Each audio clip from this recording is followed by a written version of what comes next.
The Millwood Falcons pregame show right here on Heart and Soul 92.1 and 1140. Good evening from the Good House, L.W. Good Stadium on the northeast side of Oklahoma City at Millwood High School. Welcome to Millwood Falcon Playoff Football, presented by SSM Health at St. Anthony's and Love's Travel Stops and Country Stores. The Falcons beat the Crossing Christian Knights 32-0 last week in the opening round of the Class 2A playoffs. The Falcons left no doubt and may have played their most consistent game of the season. They played with constant energy, scored nearly every quarter, tackled well in space, and forced 3 turnovers. 2 were caught by the player of the game, Chance Bubba Davis. Coach Franklin said a strong week of practice led to that performance, and he went on to say the Falcons must continue to raise their level each round. The competition will get better. Round 2 will feature the Purcell Dragons. Tonight, they improved to 9-2 on the season after an overtime victory last week against Holdenville, 26-20. The Dragons are now winners of 3 straight games and have proven many times this season that they can play with anyone.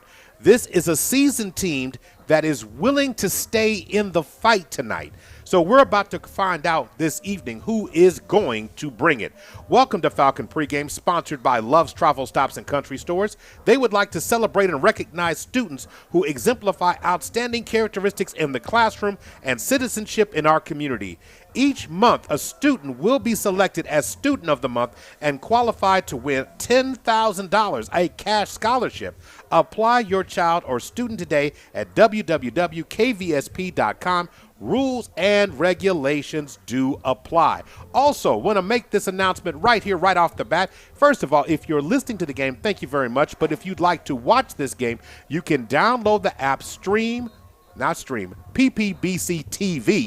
PPBC TV, and you can find yourself in the game where we are this evening. The other major announcement tonight, if you didn't get your turkey this afternoon for whatever reason and you still want to get your turkey, the Millwood Falcon varsity football team and head coach Darwin Franklin will present their 3rd annual turkey giveaway tomorrow, November 18th at 12:30, giving away 100 free turkeys. But there is a catch.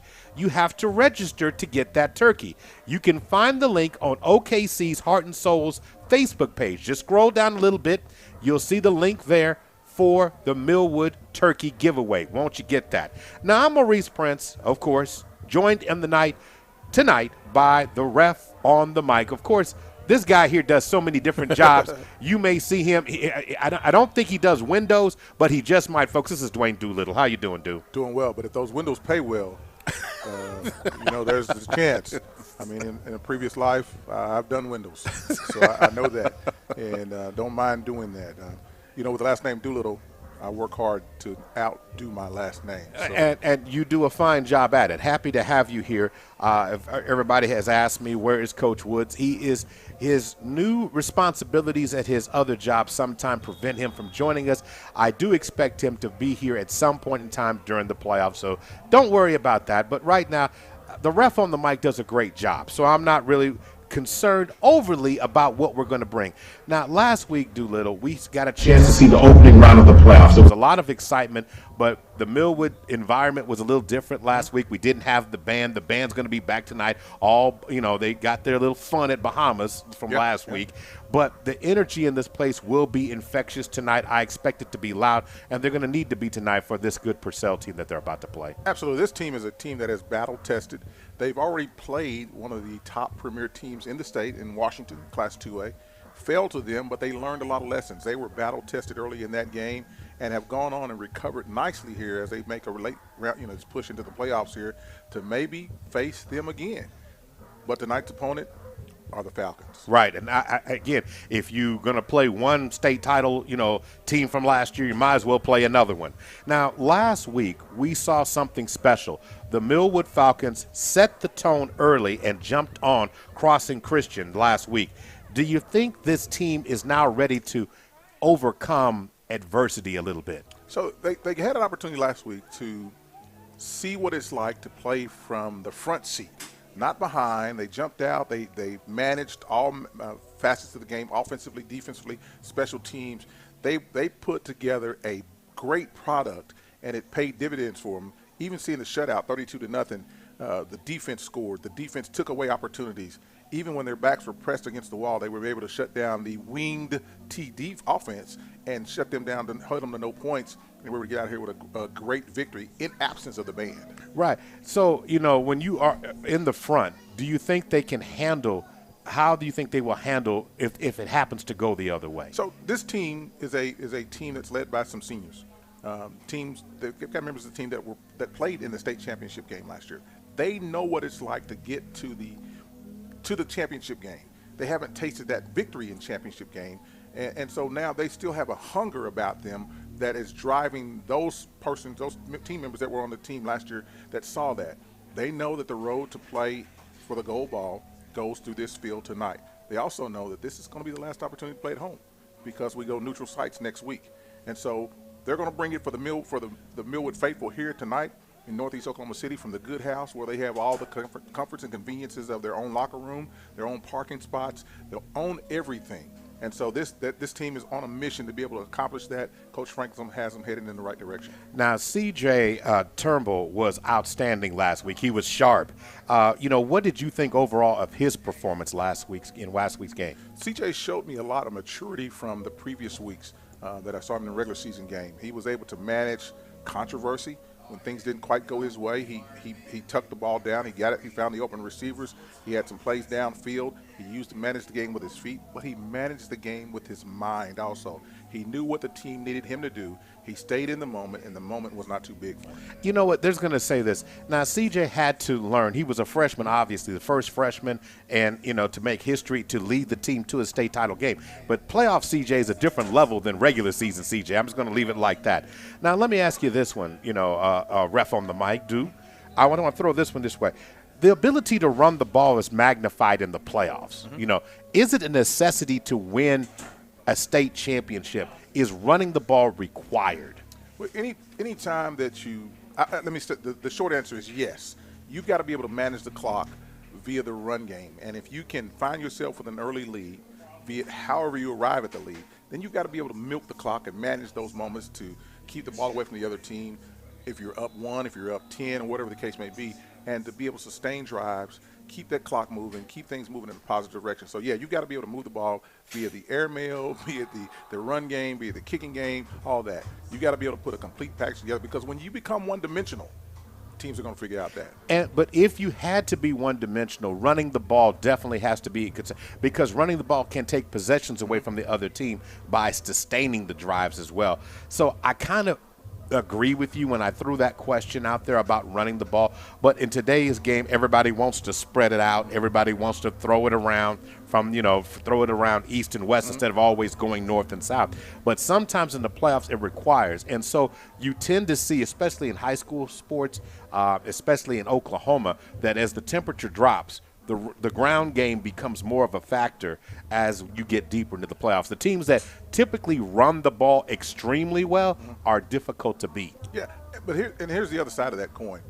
If you should find yourself in a deficit and you are only able to run the game, have a run game, not a strong passing game, then now the seconds become magnified. That little tick on the top clock becomes a loud clang, because now I've got to go 100 yards, and the only tool that I've got in my bag is the run game, and they're going to look to shut that down. And so, but then you talked about the passes going east and west. Analytics say those are extensions of the run game. A 0-yard pass that goes for 77 yards. We've seen that. Just get the quick screen pass out on the bubble screen on the wide out to get going downfield with the minimal blockers out in front of it. We've seen that. We used to call those pass plays. Now we're calling those run games. They're part of the run game. They are part of the run game. And, I think it's going to be interesting as we get, further down into this playoff run for Millwood to see exactly how that continues to become a factor. Now, we know that they have the tools to do it. You have from the running game, you have, of course, you've got Nitro Lamar Davis running the ball, Anthony Keys running the ball, Cameron Carter running the ball. So you've got the guys that you need to get it done. But sometimes, it's one of those type of things you just don't know what monster's going to get you. Absolutely. And then lately we've had some great runs from the sophomore, Deshaun Buford, who's come in there and done some great jobs as well. So I think the Falcons are tooled enough. It wasn't about whether the Falcons run the ball enough. No, the Falcons have proven that they can run the ball. It was just about whether it is required for a state championship. The field is in fall brown, meaning that it's in good condition. It's just brown. Game time temperature will be about 55 degrees, and as we get into the fourth quarter, it will dip about 10 degrees, so it will get a little cooler, which means the field gets a little bit tighter, a little stiffer. Those hits become a little bit more painful at the end of the game. 45 degrees at the end of the fourth quarter. Winds are from the north, gusting about 3 to 6 miles an hour. The head coach for the Purcell Dragons is Aaron Dillard, and the head coach for your Millwood Falcons is Darwin Franklin. When we come back on the other side, we'll hear from Coach Franklin, and we will also get some players to watch, keys to the game from this guy, Dwayne Doolittle. And again, if you're listening on your radio, thank you for tuning in tonight, but we're going to invite you to download the app PPBC TV, and you can watch the game right here. Want to make sure we thank all our sponsors for tonight's game: Sunbeam Family Services, OG&E, the Millwood Enrichment Foundation, First Security Bank, A-Plus Lawn Services, Big O's Pork and Dreams, Chris and Christy Harrison of Heritage Funeral Home, David Threet's Hair Cafe Cosmetology School, Wings Supreme, Narissa Berry's Insurance, Love's Student of the Month, Super Prep, and Perry Publishing and Broadcasting Company. And reminder, free turkeys tomorrow, but make sure you can register to get one. They're giving away 100 of them starting at 12:30 tomorrow right here, but you got to do that. Where you find that link, go to the Oklahoma City OKC's Heart and Soul Facebook page, and you can find it. We'll be back on the other side. You're listening to Millwood Falcon Football, brought to you by SSM Health at St. Anthony's and Love's Travel Stops and Country Stores. Oklahoma City, treat yourself or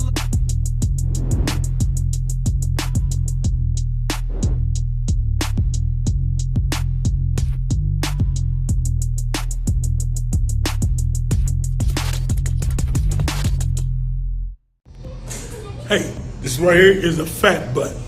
Everybody been hearing about it on the radio. You can come to my Millwood City location, 6003 Southeast 15, or you go to my admin, 285 South Santa Fe. Come get you one of these taters.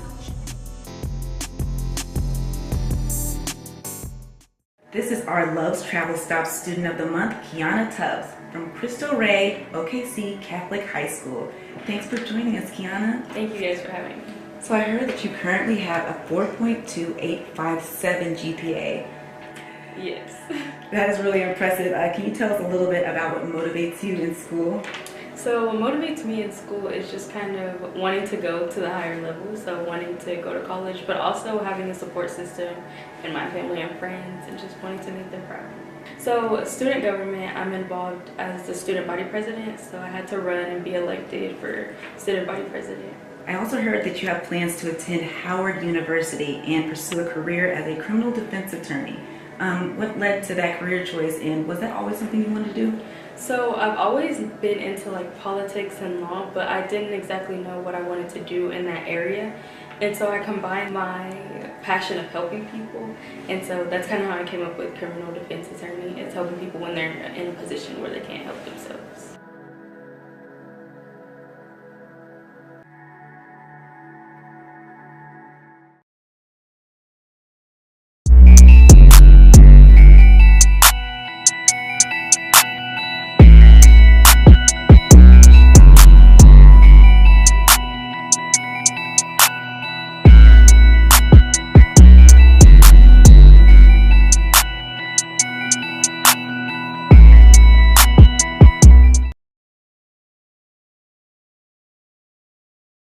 Days on Route 66. Hold on. Amazon's got the best deals on Black Friday. Oh, the best deals are on Cyber Monday. Friday comes first when it comes to saving. Monday's worth the wait for what you've been craving. Deals so good it'll feel like stealing. Real cool message, could you make it less appealing? What's with the beef? You can get that too.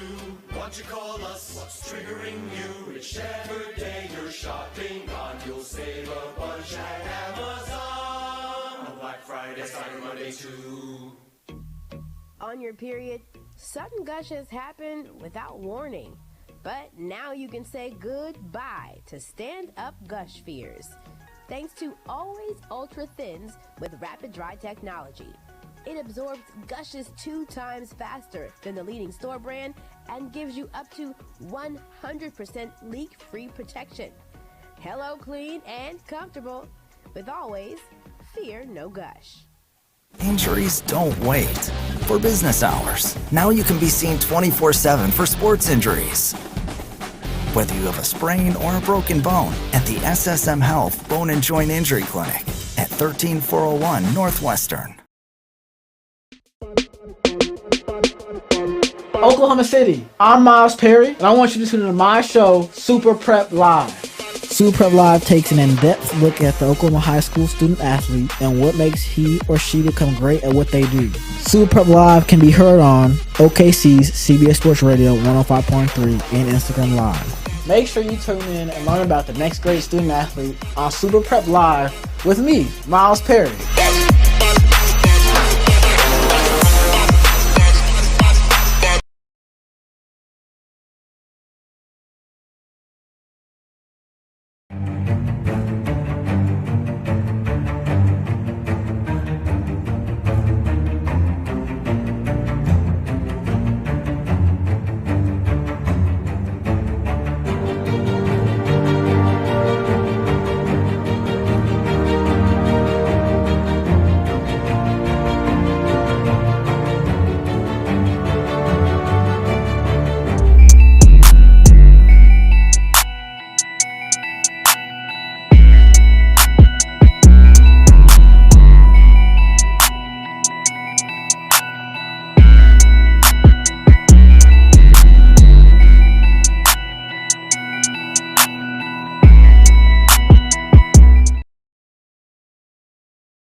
Don't worry. With SelectQuote, you can get up to $2 million in instant, affordable, same-day coverage with no medical exam. Call SelectQuote at 1-800-705-3030. That's 1-800-705-3030. Or go to SelectQuote.com. That's 1-800-705-3030. Full details on example policies at SelectQuote.com/commercials. It's time for the Millwood Falcons pregame show right here on Heart and Soul 92.1 and 1140. Welcome back to the Good House. Maurice Prince and Dwayne Doolittle on the call this evening, getting ready to bring you round 2, second round action of Class 2A playoffs as the Millwood Falcons are set to battle against the Purcell Dragons. One of the things you always want to hear is where the head coach stands about the team. And Coach Franklin, puts the last game behind him very quickly and focuses his attention to it. So I had to come a different way when I asked him the questions this week because I wanted him to talk a little bit about last game and then give me something for this one. This is what Coach Franklin had to say. Well, it would be really nice. Technology is such a wonderful thing. It is. You got to have the right device plugged in for it to play. I always love that. Live radio and live streams are just things that go on that you have to be ready for. But it's not how mad you mess up, it's how quick you recover. Exactly. So people don't even know what happened, right? Yeah. So when I do this is how Coach Franklin had to say. What are some things your team did well in the win against Crossing that will help you this week against Purcell? Gave pretty good effort. Effort is something that's measured every day. So we have to keep that up. We got to have a physical attitude. Then play with tempo and poise. Everybody got to swarm the ball. Can't wait for somebody else to make the play. We got to be the one being greedy and try to get in on everything that we can. And then just really being sound. We got to be efficient. For the first year, we scored on the first possession of each half, which is a big thing. And offensively, we got to continue that trend. We didn't have any turnovers. That was the first. 0 turnovers on the game, and then we took 3. We had 3 takeaways in that. So that was big. And then it was guys that hadn't been contribute offensively. Donovan Knight got a touchdown. Kobe McGarry got a touchdown. 2 guys that have been working really hard and being consistent with it all year. So to see them kind of come into their own right now is big. And then special teams, coming down, being sound tackling and hitting in open field. Almost broke one on the punt. And so just being aware of the situation, being alert and being engaged. What is your thoughts on this Purcell team, a team that has been battle tested, and Coach, as you have said, they like to run? Yeah, they are good at running the ball. They come downhill. If you like old school football, this is gonna be one. And I like it as well. It's a mentality thing that you just have to be able to operate and move in one direction, and that's what they do, and they do a good job at doing it. So we know they're a good ball club. You don't make it to this round by not being that. So we got our work set out for us. We just have to stay the course and do what we need to do and be efficient in the possessions that we have to take care of our business. Taking care of business is something he wanted to do, and Doolittle, it's so fitting. What stood out to you from what he said there? So, I measure people by not just what they're saying, but how they're saying it. And his words were pointed and directed, especially when you're asking what was his takeaway from the last game. And he talked about the players that contributed that don't normally contribute. And so that means we're getting more people involved in what's going on. But then when he pivoted towards this team that he's facing tonight, old school, they run the ball. It's going to be a knockdown, drag-out affair. And so that's what he's planning for. That's what they expect to see tonight. And you can best believe that the DB's coaches, the defensive line coach, the DC, they're coaching these kids how to take away those strengths from the Purcell Dragons tonight. There absolutely are. I also thought, he said it's old school football, which means you're going to have to bring the wood all night long. We talk about tackling, how important that is. When you play a run team, that's what they're hoping, that they're going to physically wear you down. Trying to get their offensive line onto that second level, onto your backers, onto those DBs to get easier blocks on the outside. Mm-hmm. And when we talk about the flex bone, for those who are watching the game on PPBC TV, you understand when we talk about a center, 2 guards, 2 tackles. Then behind the tackles, you have 2 H-backs right there set up. And the flex bone means that one of them comes in motion, either going to the left side or swinging back around to the right side. And that way you have a running back usually lined up somewhere behind the quarterback, sometime on the side, sometimes in his back, but they're moving that way, trying to get a mismatch on you misaligning in those formations. So those are the things that you can expect. And then occasionally when you get to thinking that's all they're doing, they'll try and throw one over the top against you. And when we start talking about this Purcell team, that's something that we're going to see a lot of tonight. Now, Purcell comes from District 2A3. They are 6-1 in district. The only loss they had in district play was to the Washington Warriors, where they were blown out in the second half of that game. Doolittle, you made a comment in the opening segment about them, battle-tested and tough. Even though the score was not indicative of the game, from Coach Franklin and many people who saw that game have said that, hey, look, they took Washington to the second half before Washington found itself and was able to do what Washington does, being a state title defending state champ. And that's something that you really have to pay attention to. So when you start talking about a team that has that capability, you got to be really ready to do what you need to do in terms of defense, in terms of bringing the energy. You got to actually attack them. Yeah, focus, effort, energy, and staying with your assignment. It's going to be uber and critical and important for linebackers to read, recognize, and then react, not to stay in their lanes, take away cutback lanes, because once you get second level and it's mano-a-mano now, take away those cutback lanes. Backside pursuit is going to be important tonight also, should they get breakthrough into the secondary. And so we'll see how that discipline all comes together tonight for the Falcons. No doubt. Super Preps is the premier sports outlet featuring the best in high school and in college students, athletes in the city, state, and nation. Super Prep can be found on CBS Sports Radio 105.3 and social media at Super Prep OK. It's time for their players to watch. Doolittle. for the Purcell Dragons, who are we going to see tonight for them players to watch? Offensively, the quarterback, Cash Guthmeyer. He has thrown 16 touchdowns with 5 interceptions on the season. He is the quarterback. He makes things go for them. Boston Knowles, another player to watch for them.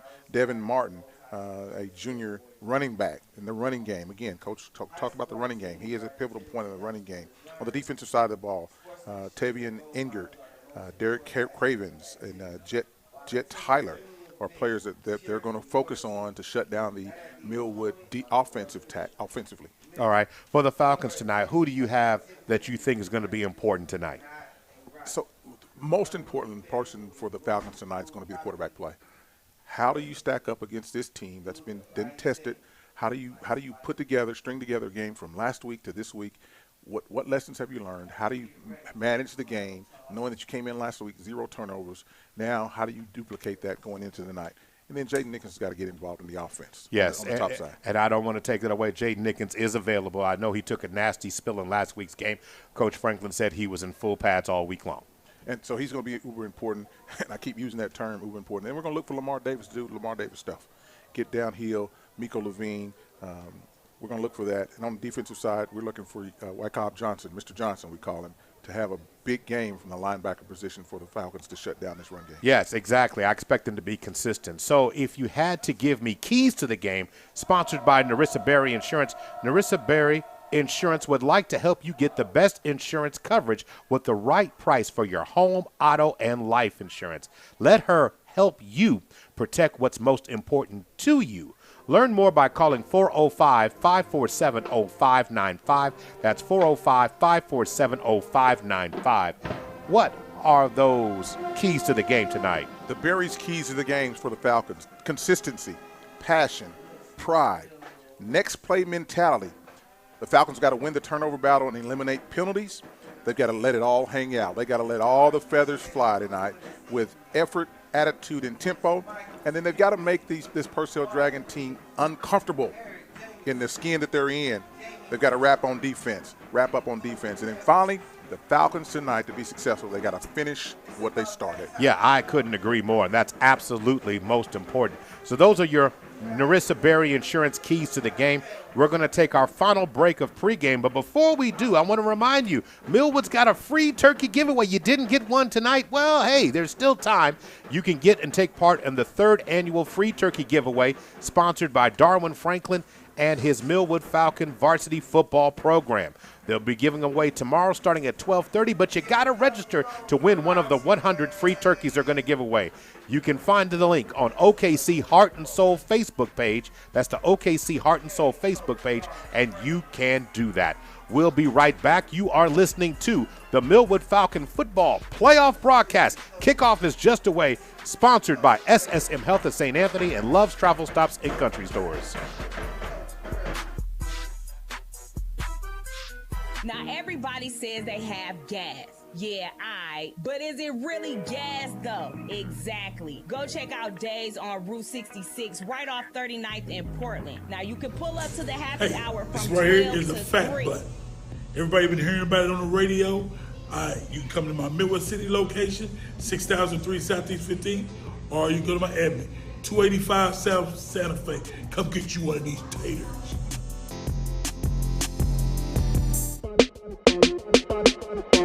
Oklahoma City, I'm Miles Perry, and I want you to tune in to my show, Super Prep Live. Super Prep Live takes an in-depth look at the Oklahoma high school student athlete and what makes he or she become great at what they do. Super Prep Live can be heard on OKC's CBS Sports Radio 105.3 and Instagram Live. Make sure you tune in and learn about the next great student athlete on Super Prep Live with me, Miles Perry.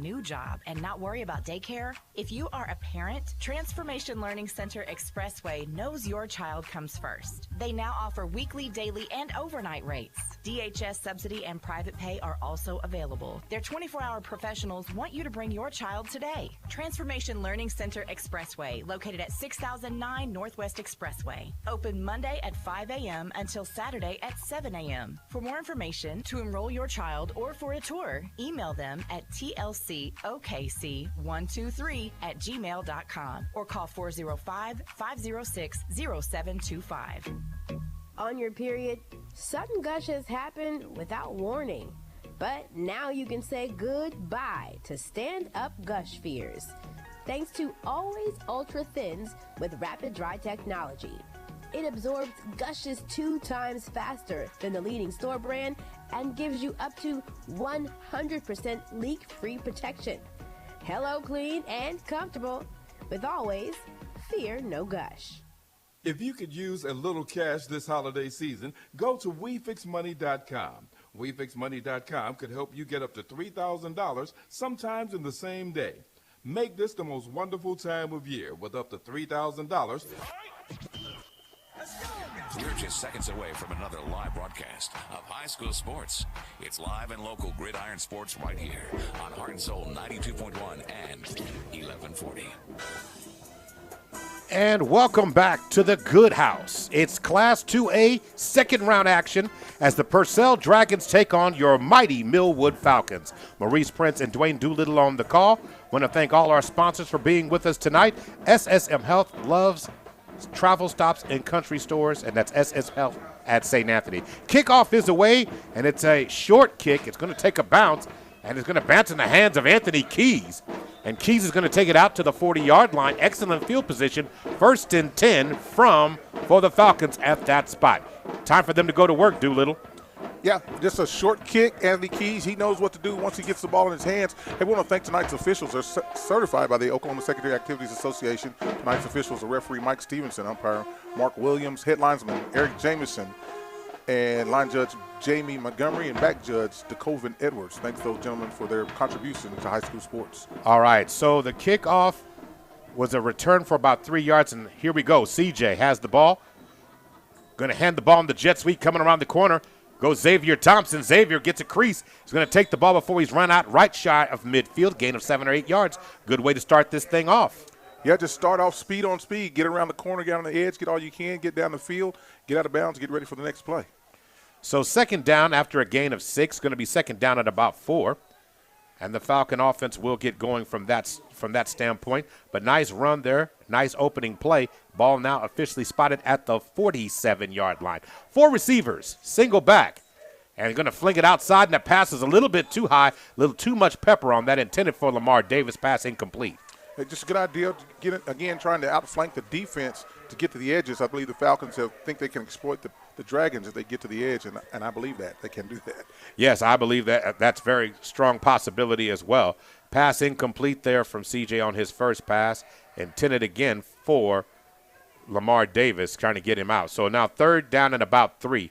Falcons change formation. Now it's a 2-back change. That's the diamond formation with 2 receivers. Ball is snapped, and they're going to give the ball straight up the field. And Nitro Davis is going to take the ball down inside the 45, down to the 44-yard line of the Dragons. It's a Sunbeam Family Services first down for the Falcons. Hey, you go left to go right, hit them right up the middle, hit them where they're weakest as they spread out, and the tendencies for the Falcons are sending to work here as they caught them in the middle there for a good run. Nice adjustment on that play there. Nice first down. All right, bunch formation tight. Going to do the Wild Falcon as Lamar Davis has the ball, and he runs to that edge and runs into a buzzsaw. Nice job by the Purcell defense there. Led on the outside there. I want to say that was number 8 who made that tackle there. That looks like that was Chavez in on the stop. Gain of 2, second down and 8. Yeah, again, power running here by the Falcons now, looking to beat them at their own game. So going back to work. 4 receivers, trips to the right side, single back. Ball snaps. CJ is going to fling it out to the outside, and it's a little bit too much on it, a little too high. He's not stepping into the throws early in the game here, Doolittle. It looks like right now what he's doing is kind of, just one arm in it over the top. Yeah, you got to get back to technique. That was just strictly all arm and didn't have the what he needed on that play, just overthrew that. Pass was intended for Kobe McGarry. 4 receivers once again. Shotgun, ball snaps. CJ steps back in the pocket, looks right, throws to the outside, has a receiver open. Going to be caught. Xavier Thompson's going to have another Sunbeam Family Services first down for the Falcons, just outside the 30 at the 31. You know, CJ, when I look at him, he's got a lot of arm talent. He displayed it right then on that recovered, had short memory from the previous overthrows, was put that right on the numbers. That was a gain of 11 on the play, so nice job for the Falcons. They're moving it on the opening drive. Diamond formation, 2 receivers split. Ball is snapped. CJ's going to hand it off to Anthony Keys. Keys cannot get the car out of the garage on that one. It's going to be brought down back at the 35, make that the 34-yard line. First positive play on the defense tonight. Tackle led on that one by number 55. That looks like Christian Kirk in on that stop there for the Dragons. Yeah, middle linebacker just came up, filled the hole, was able to catch Anthony in the backfield, and a loss on the play of about 3 yards. So he's going to put the ball back at the 34, setting up what will be now second down and about 13 yards to go. Let's see what the Falcons come out with. 3 receivers, twins to the right.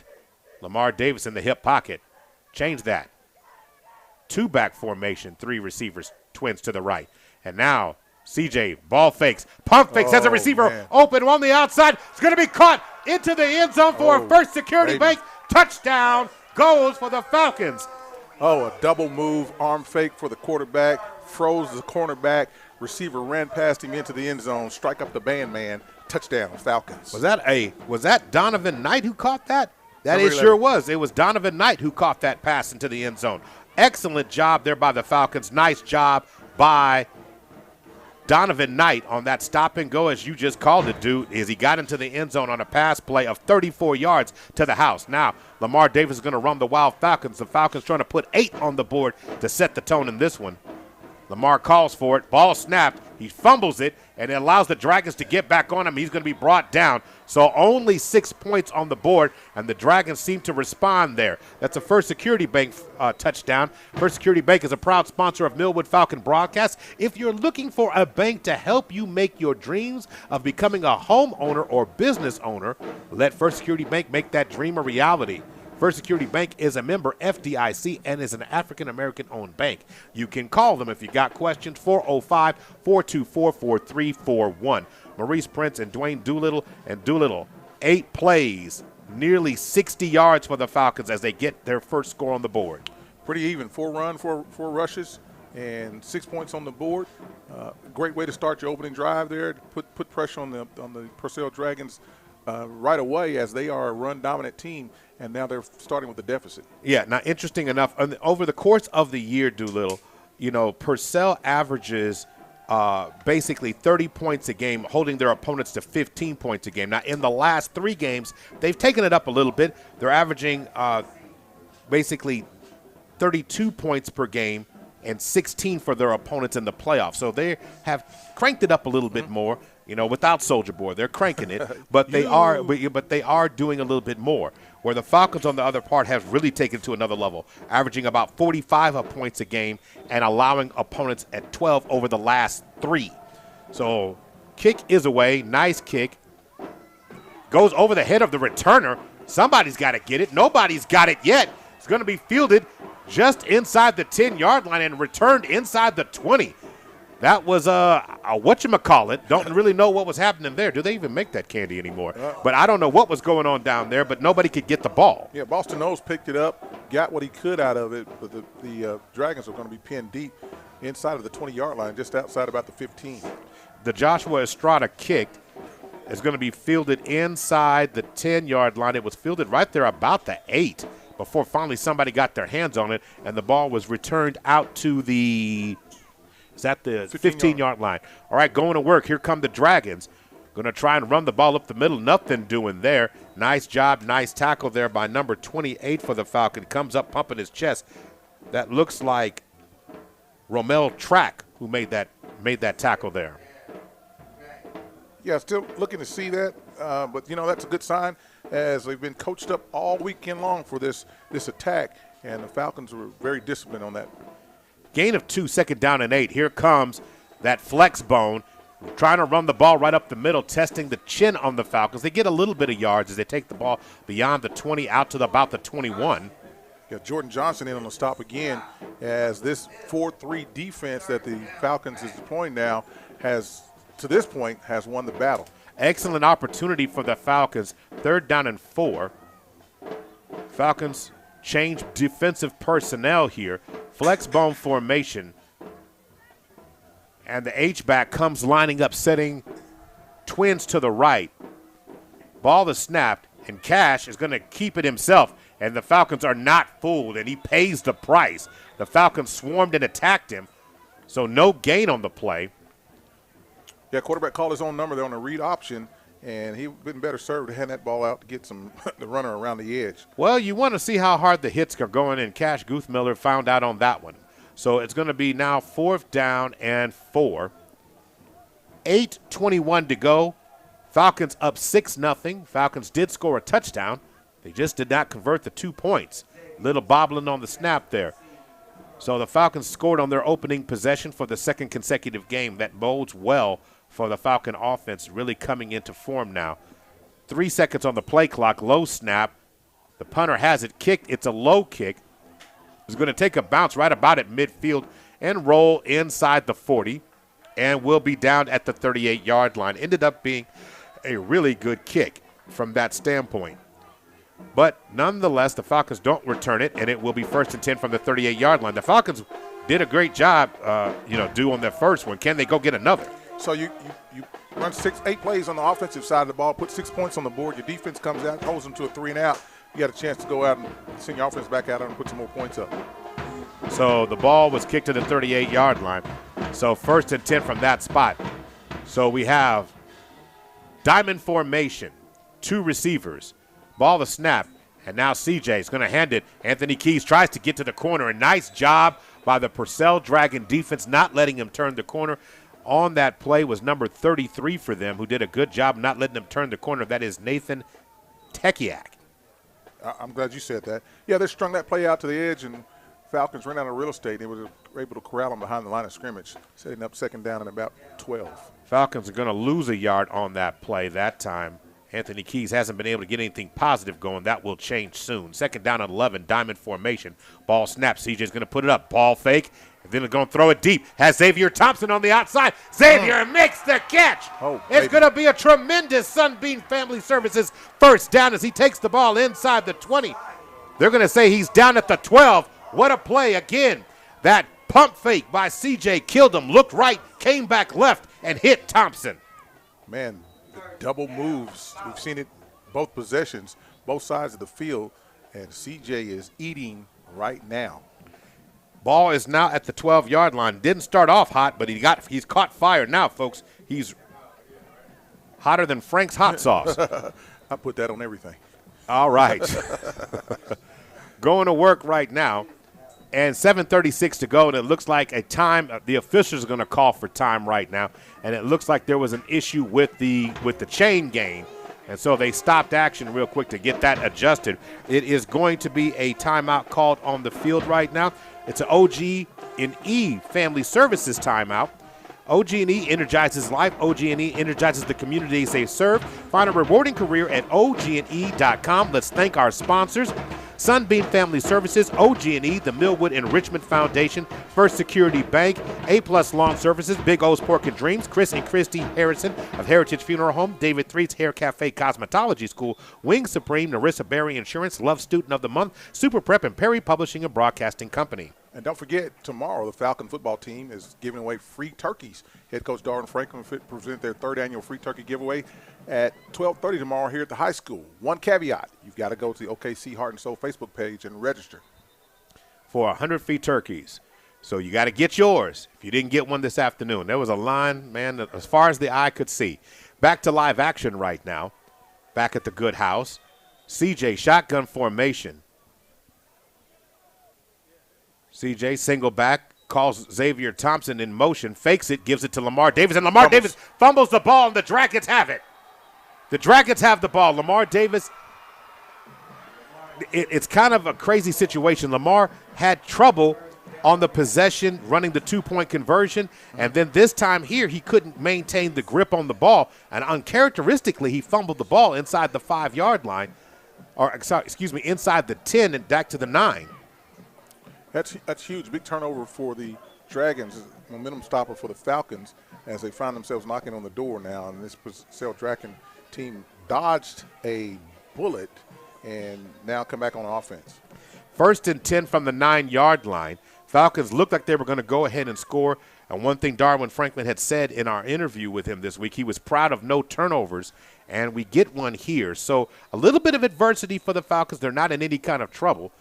Looks like there's a personnel issue. Looks like it's going to be a timeout called on the field by the Dragons, and we will take one here as well. You're listening to Millwood Falcon Football, brought to you by SSM Health at St. Anthony and Love's Travel Stops and Country Stores. We'll be right back.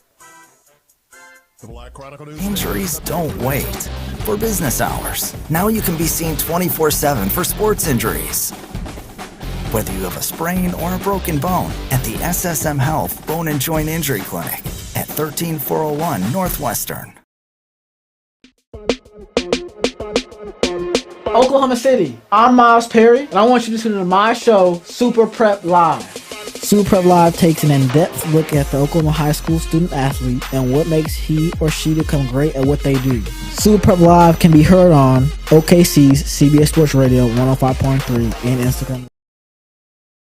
244695. The Black Chronicle newspaper serving Oklahoma City since 1979. A product of Perry Publishing and Broadcasting Company. Ball is handed off. Nothing doing for the Purcell Dragons on that play. They might even lost a little real estate there.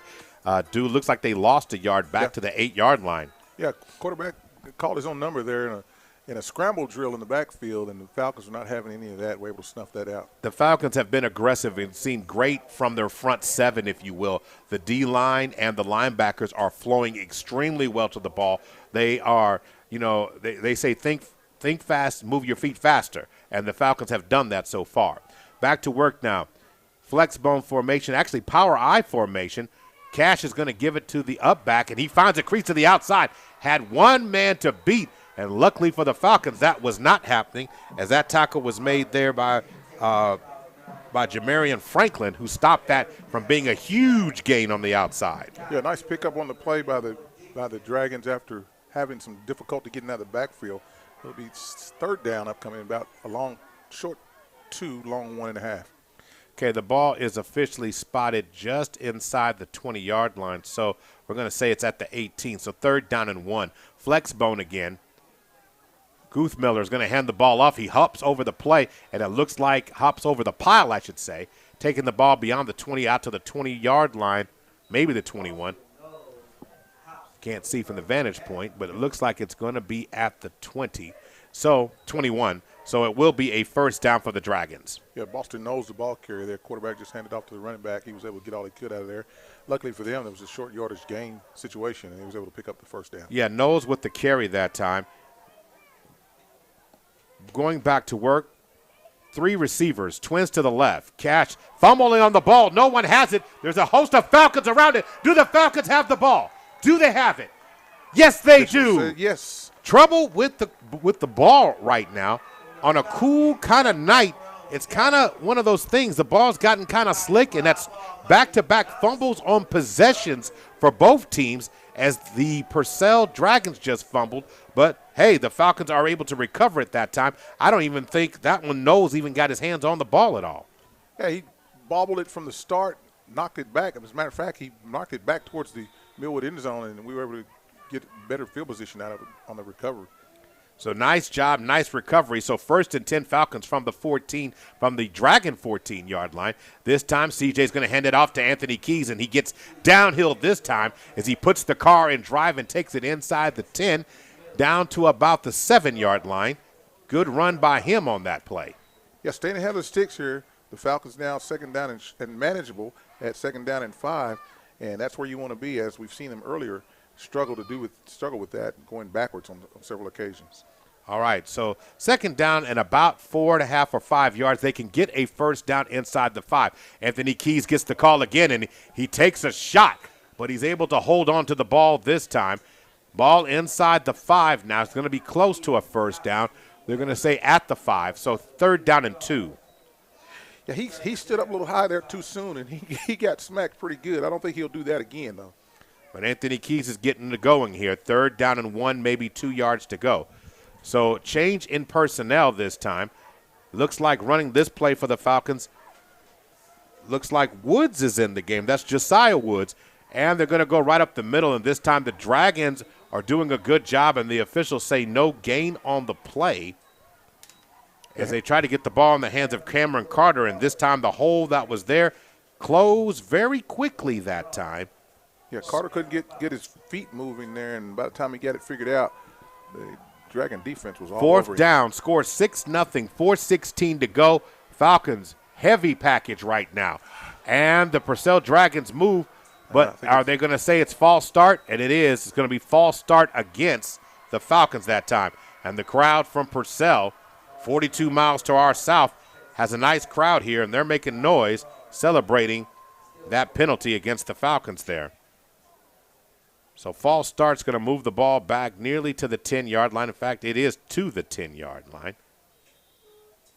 So it will be 4th down and 6, 7 yards to go now. So the Falcons, it's 19 seconds on the play clock, plenty of time, under 4 minutes to go. So the Falcons now come out with 4 receivers. Trips to the right, single back, plenty of time for CJ to snap it.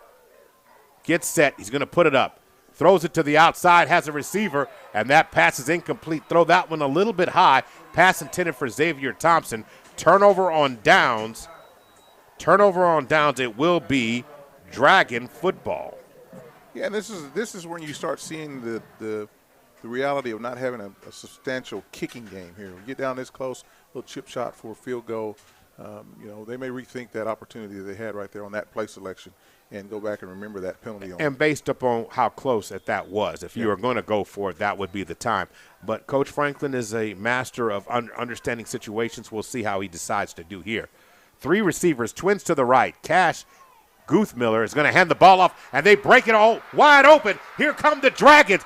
Falcons trying to run them down, and they're going to finally get to him, but not till he brings the ball into blue territory. He's going to have the ball inside the 30-yard line down to the 29, and he got a big block up front, blowing the gap off the linebacker, sending him to the ground, and it will be a huge play for the Dragons there. There again, that's the effects of the run game. They chip away, and at some point they're going to break one. And it's how do you manage next play mentality? What do you do next, Millwood, to answer this? So after following that last play there, that was a 61-yard rush by the Dragons, taking the ball to the Falcon 29-yard line. Here they go to work. Twins to the left, right middle, up the middle again. This time the Falcons cut it down after a gain of 3 yards, maybe 2 yards. The running play takes it down to the what will be the 27. Gain of 2. Setting up what will be 2nd down and 8. Now, again, the Falcons have given up. The short yardage run plays for the Dragons have not worked well, but they've been showing signs of that defense cracking, and they've found holes to exploit. So right now the Dragons got to feel good about their position. Yeah, by my calculations, they have not thrown a single pass. Going to work. And in the backfield comes Mr. Johnson. Brought the heat, brought the wood, shut that door before that even swung open. Yeah, let's go back to the keys of the game. Make them feel uncomfortable. He just did that. Yeah, have any lungs. That there was nothing doing there. That door swung open, and that swing faster, closer than your old grandma's door. That that's equal and opposite reaction right there. And he introduced himself straight away. All right, going to work right now. 3 receivers, twins to the right. Ball is snapped, and Guthmiller is going to pitch the ball to the outside to Knowles. Knowles tries to get to the outside. Good job that time. Cameron Carter sends him to the ground. Going to bring him down at about the 25-yard line. Short gain on the play, gain of 2 more. So it's going to be 4th down and 6 for the Dragons. And again, partner, we talked about it. We featured it in the pregame. This is a run-heavy team, and this is their 3rd possession, and they're not throwing the ball yet. 1:27 to go before the end of the first quarter, and it's a fast-moving first quarter. We're talking about it's nearly 7:30 local time, but you're talking about a game, a game that kicked off at 7 o'clock, and the quarter's almost over. Going to work right now. Two receivers split, I formation. Guth Miller's going to hand the ball right up the middle. Ball's loose on the ground, and the Falcons are able to get it. And slow getting up is Cash, but he's able to walk it off. But it is going to be a turnover on downs, and that's a couple of times tonight. You're going to have to really make sure you have your ball security tonight, because right now both teams have had difficulty with it. Millwood got one, and this one cost. This is the second time it has cost the Purcell. Yeah, just mishandling the ball there at the wrong time, but an opportunistic time for the Falcons. They were able to capitalize and shut him down in the backfield. Take the ball now. 1st and 10 for the Falcons at the 29. 3 receivers, twins to the left. CJ has it, steps back, he looks right. Has a receiver open. Does he want to do it? Is he going to take off and run? CJ hits the Jets. He's at the 40. He's at the 50. He's at the 45 before he's finally forced out of bounds. CJ saw the gap and hit the Jets, and shows that he's got some boost, some fire in those feet.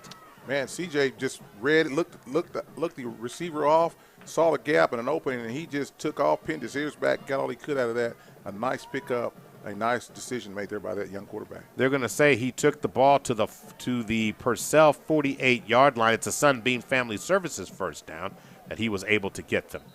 And so before action gets started, we have another timeout being called here by Coach Aaron Dillard for his Purcell Dragons.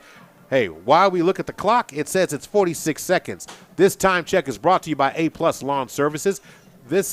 Hey, would you like your home lawn or business lawn to look green, full, and healthy? Then call the professionals at A-Plus Lawn Service. Owner Milo Wilson and his staff will take great care of you.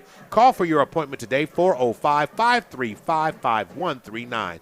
That's 405-535-5139. Purcell has burned their second timeout, so they only have one left. But for all the smoke, for all the things that they've been able to drive up, Doolittle, they haven't been able to get too far. Also, at the end of the quarter, I wanted to make sure we get a scoreboard update for what we've got going on other games in Class 2A tonight, especially a couple of ones we want to pay a little bit closer attention to. So back to live action now. 3 receivers, check that, 4 receivers, single back formation, CJ. Okay, the official, Mr. Stevenson, is giving Purcell an opportunity to substitute. So going to work now with 24 seconds on the play clock, plenty of time. Ball is snapped. CJ's going to swing it to the outside. Xavier Thompson has it. He's at the 45. He's at the 40. Hits the Jets at the 30. And then finally he's going to be brought down right there about the 20-yard line. Nice throw and catch from CJ to Xavier Thompson. And Xavier's having quite a night. He's going to get another Sunbeam Family Services first down. They're going to mark him down at the 22-yard line that time, dude. Yeah, just a nice play, nice scheme as they had him in single coverage. Were able to outflank him, got the ball out quick to the receiver, and he was able to get up the field and get all he could out of that. A pass play of 26 yards. Here we go to work again. CJ has it. Going to hand it to Xavier Thompson on the jet sweep. Xavier hits the Jets, hits the brakes, tries to reverse position, but this time the Dragons are well ready for that play. Good open field tackle that time by Jonathan Minor, who's going to bring down Xavier for quite a loss, and that probably will be the last play of the first quarter, maybe. See what Coach Franklin decides to do. Ball will be officially spotted now at the 27-yard line, a loss of 5 on the play. Yeah, play clock's running more time on the play clock than there is on the game clock with 4 seconds remaining. I can imagine we won't get a snap here. All right, before things get going here, the final seconds tick off the clock, and that is the end of the first quarter. And the Falcons are up 6-0, Class 2A second round action right here from the Good House at Millwood High School. We'll be right back. You're listening to Millwood Falcon Football, brought to you by SSM Health at St. Anthony's and Love's Travel Stops and Country Stores. Zip up your tracksuits. Coming to Netflix, Squid Game, The Challenge, follows 456 real players in pursuit of $4.56 million as they compete through a series of games inspired by the original show, plus surprising new additions. Their strategies, alliances, and character will be put to the test while competitors are eliminated around them. Watch Squid Game, The Challenge, November 22nd, only on Netflix.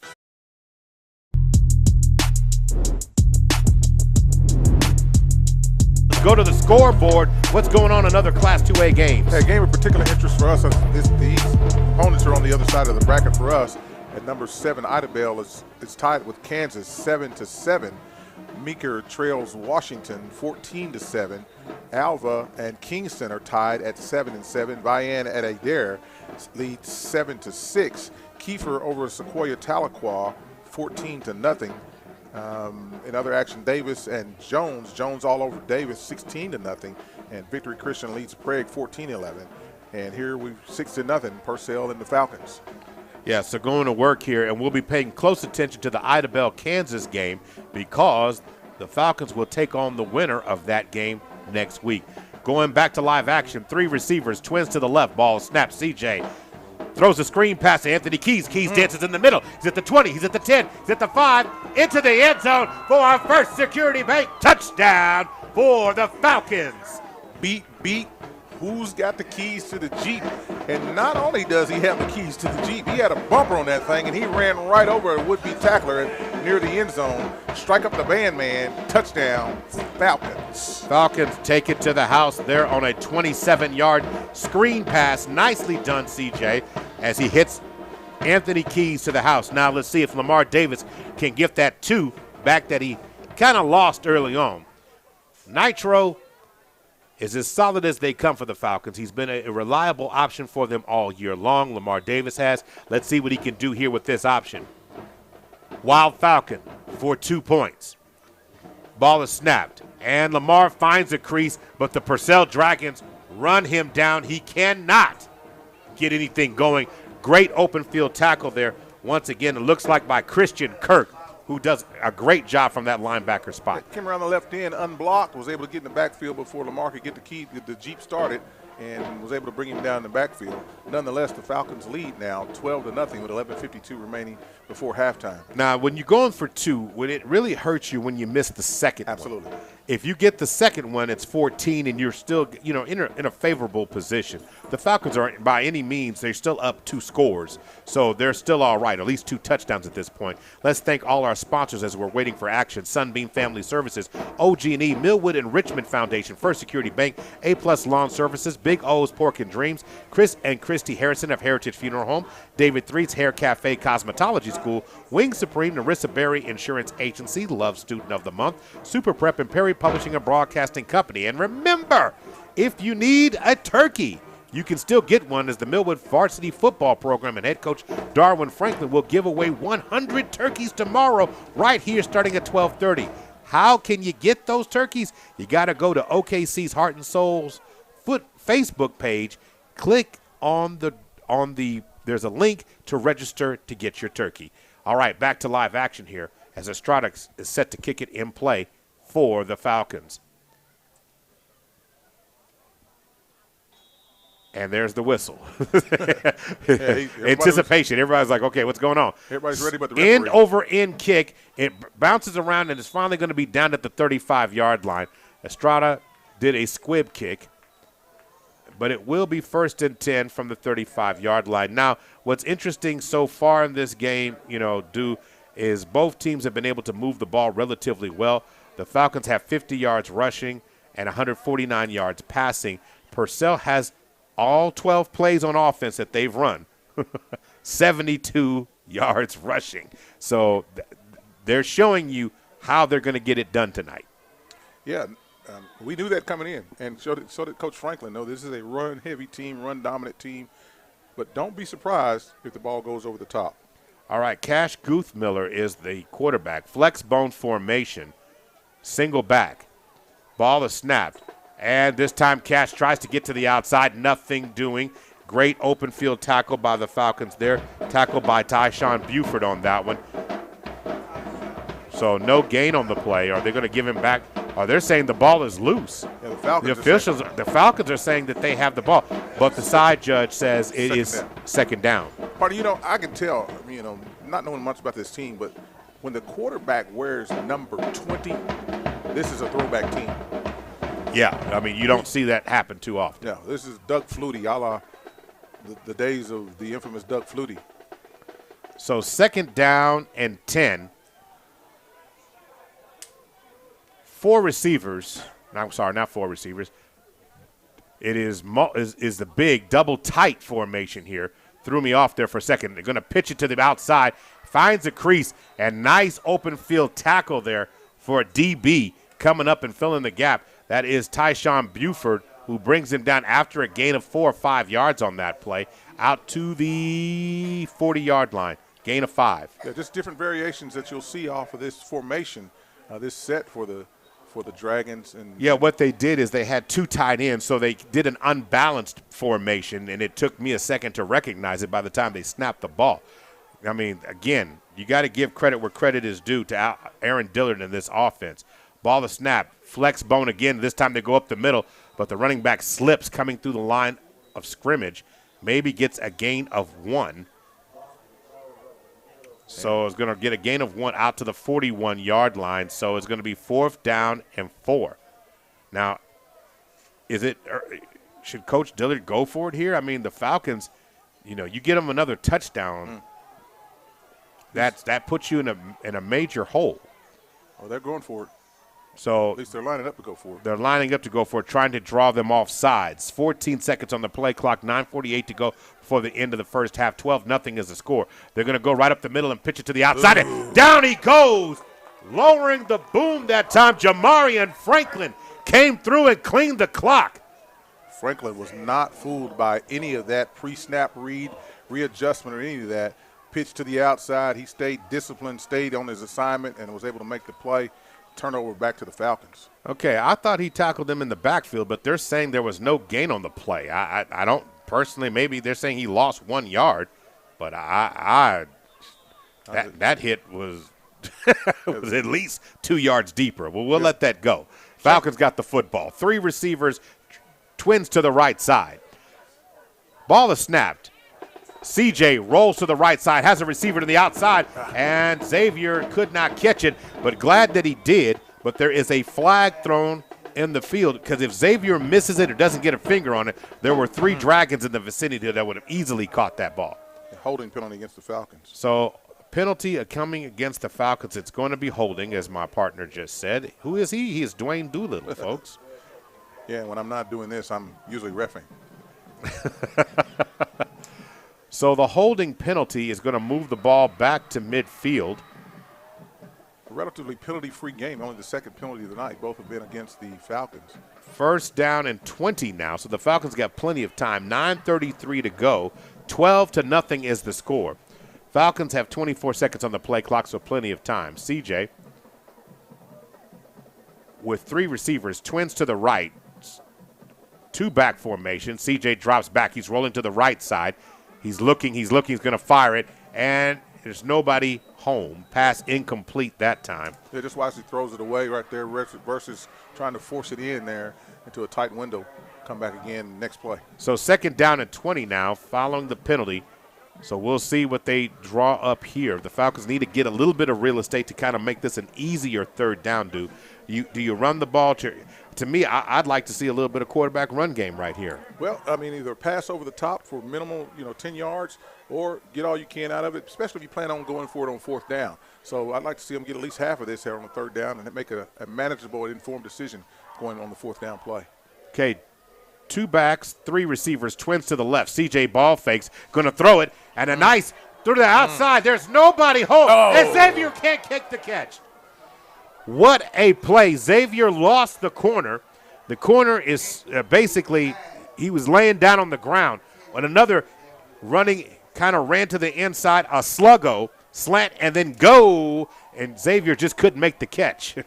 Yeah, CJ was able to just shake with the shoulder shake, and the defender bit on it. Just got the point of the nose of the ball up too high in the air, floated on him, and Thompson wasn't able to bring it in. Yeah, give that man some oxygen. I mean, he would have walked into the end zone had he caught that. Basically, there would have been nobody around him. So now as we have it, it's going to be 3rd down and super long, 3rd down and 20, 4 receivers, 8 seconds on the play clock. Falcons need to go ahead and get this play off. 3 seconds. Ball snapped. It's all good. Going to throw it to the outside, and this time pass is too high. Is there a flag on the play? No. Okay, the pass is incomplete. Seam route was open there, though. Yeah, CJ, you were saying he didn't see? Yeah, he didn't see that seam route as McGarry was running right down the seam, and no one was with him. He could have waltzed into the end zone. So 4th down and 20, and now we're going to see Zaire Fisher go ahead and punt this ball away for the Falcons. It is 12-0, 9:15 to go before the end of the first half, and the Falcons are short on personnel. And so finally someone's got to get out there with 8 seconds on the clock. They got to get in position, 3 seconds. And the Falcons are going to have to call for time, and they do, wisely. Not to the chagrin of the Falcon coaching staff, who says everybody wasn't there or was not ready when it was time for them to get where they needed to be. So a timeout's called here. It's an OG&E timeout. Hey, Sunbeam Family Services, you can build a brighter future with children and families, and you can find mental health support, become a foster parent, enroll a child in early childhood care, and so much more, located at the Edwards Early Education and Community Hope Center, located in the former Edwards Elementary School. For more information, visit sunbeamfamilyservices.org. So, Falcons burn a timeout here. Not the best possession of that time for the Falcons. I won't say it wasn't a bad one. I'll just say a missed opportunity. Yeah. Because they had it, a penalty set them back, and then they had a little bit, I won't say better throw, but with the throw and the angle that Xavier had to recover it from, it was a difficult catch to make. Miscues, we'll call it. Miscues. Sure. Miscue on the holding penalty, miscue on the connection downfield, which would have gone open, and the defense is able to rally here and force the punt here from the Falcons. Okay, so the punt is away, and it's going to be fielded. The ball's loose on the ground, and the Falcons are fighting for it. Is it loose? Is it Falcon football? The Falcons say they have it. The Falcons are saying they have it. We have not got official word. The punt, a fair catch signal was made, and the Falcons come up with the ball. They have it. Jamarian Franklin says it's his ball. And so do the officials. And we have an injury on there, and that is Cash Guthmiller, who is down on the ground right now, folks. So did the officials rule that it is Falcons? Okay, so the Falcons do have recovery. We're going to take a timeout, and we'll be right back. You're listening to Millwood Falcon Football, brought to you by SSM Health at St. Anthony's and Love's Travel Stops and Country Stores.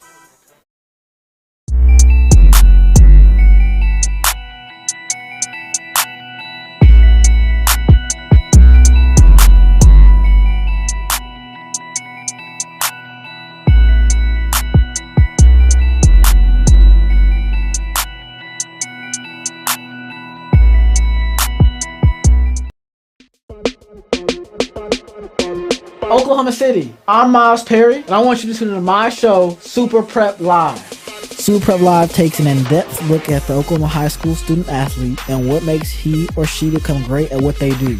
Super Prep Live can be heard on OKC's CBS Sports Radio 105.3 and been kind of a tough start of the week for quarterbacks. Lamar Jackson doesn't want to talk about his ankle.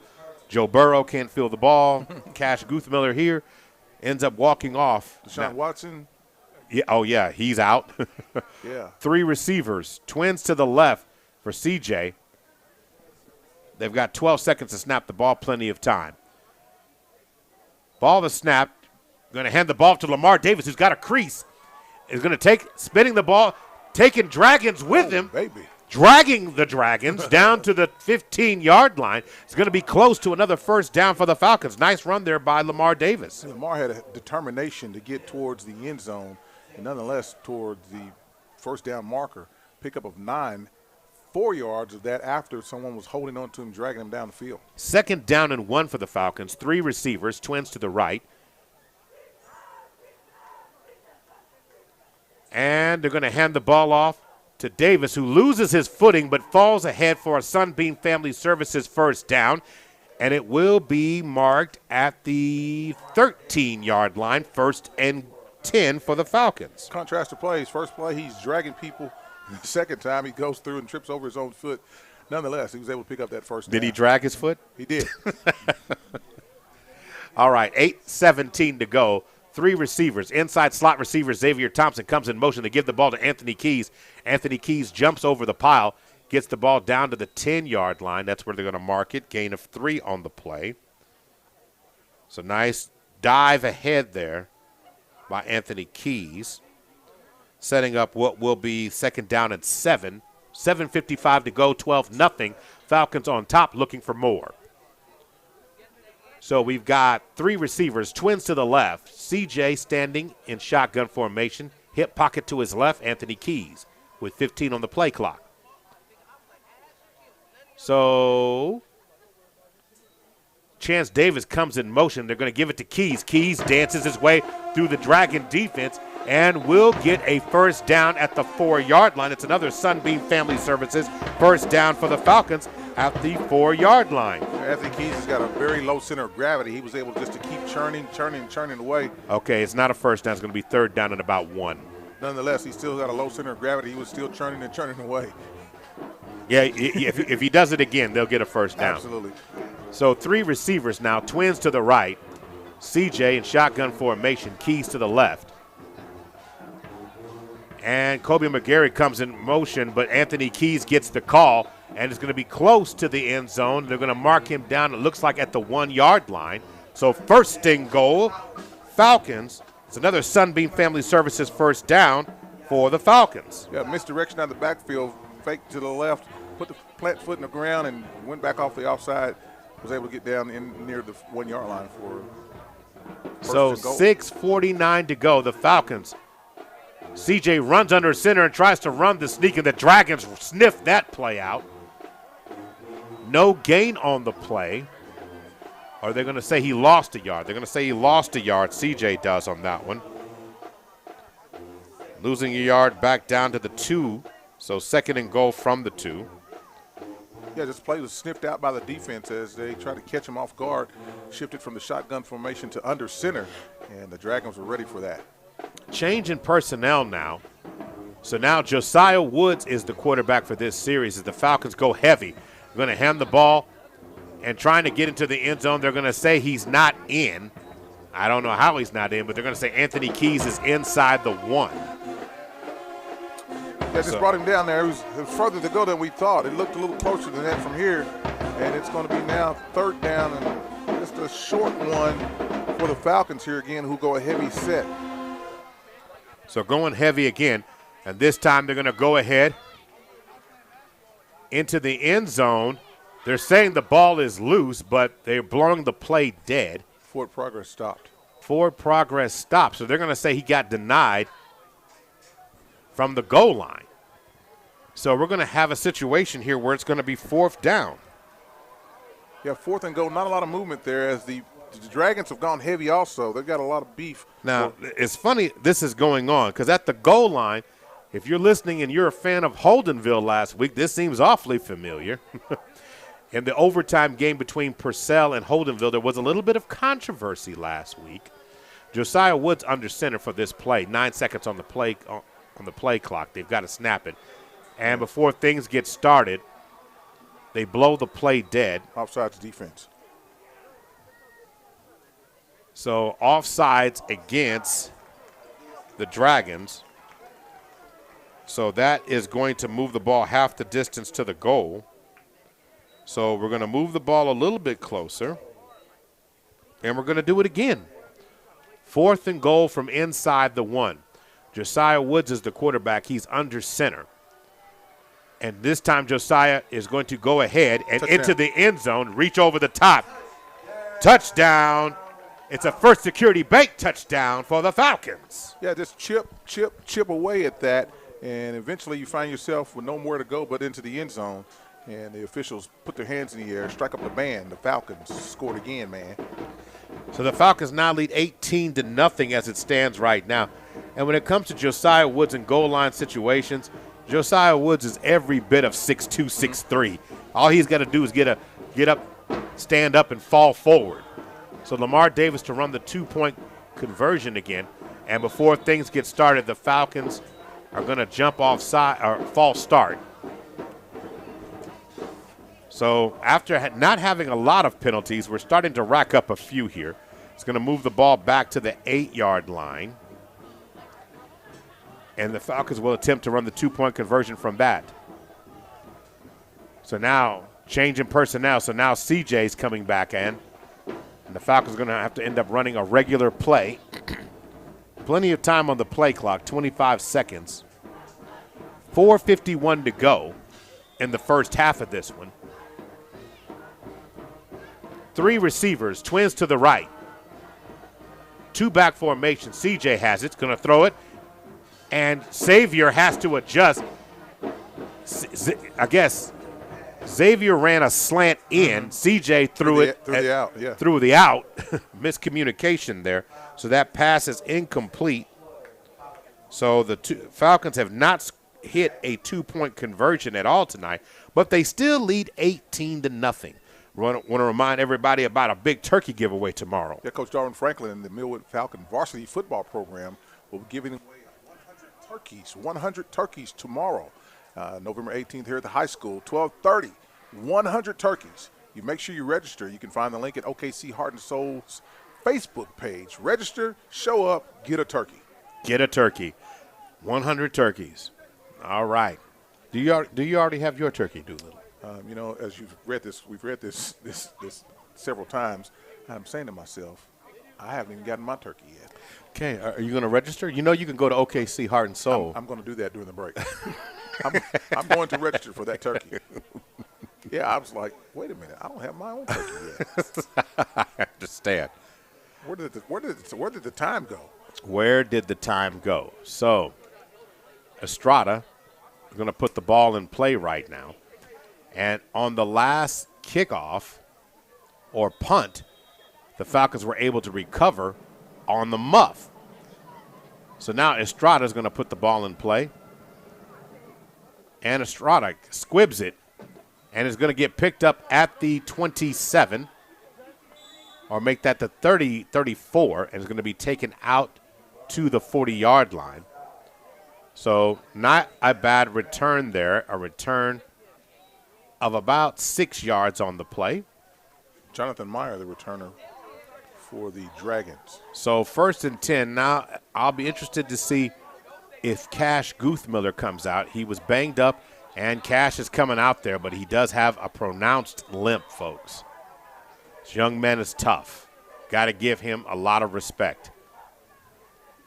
Yeah, he's giving it all, laying it all on the line tonight for his team. So Cash is going to give it. And the ball is fumbled by Knowles, and the Falcons are still looking for it. The Falcons say they have it again. The Falcons say they have it again. And so does the official. And the officials say that is true. They're going to fumble the ball at the 49-yard line, and the Falcons get it again.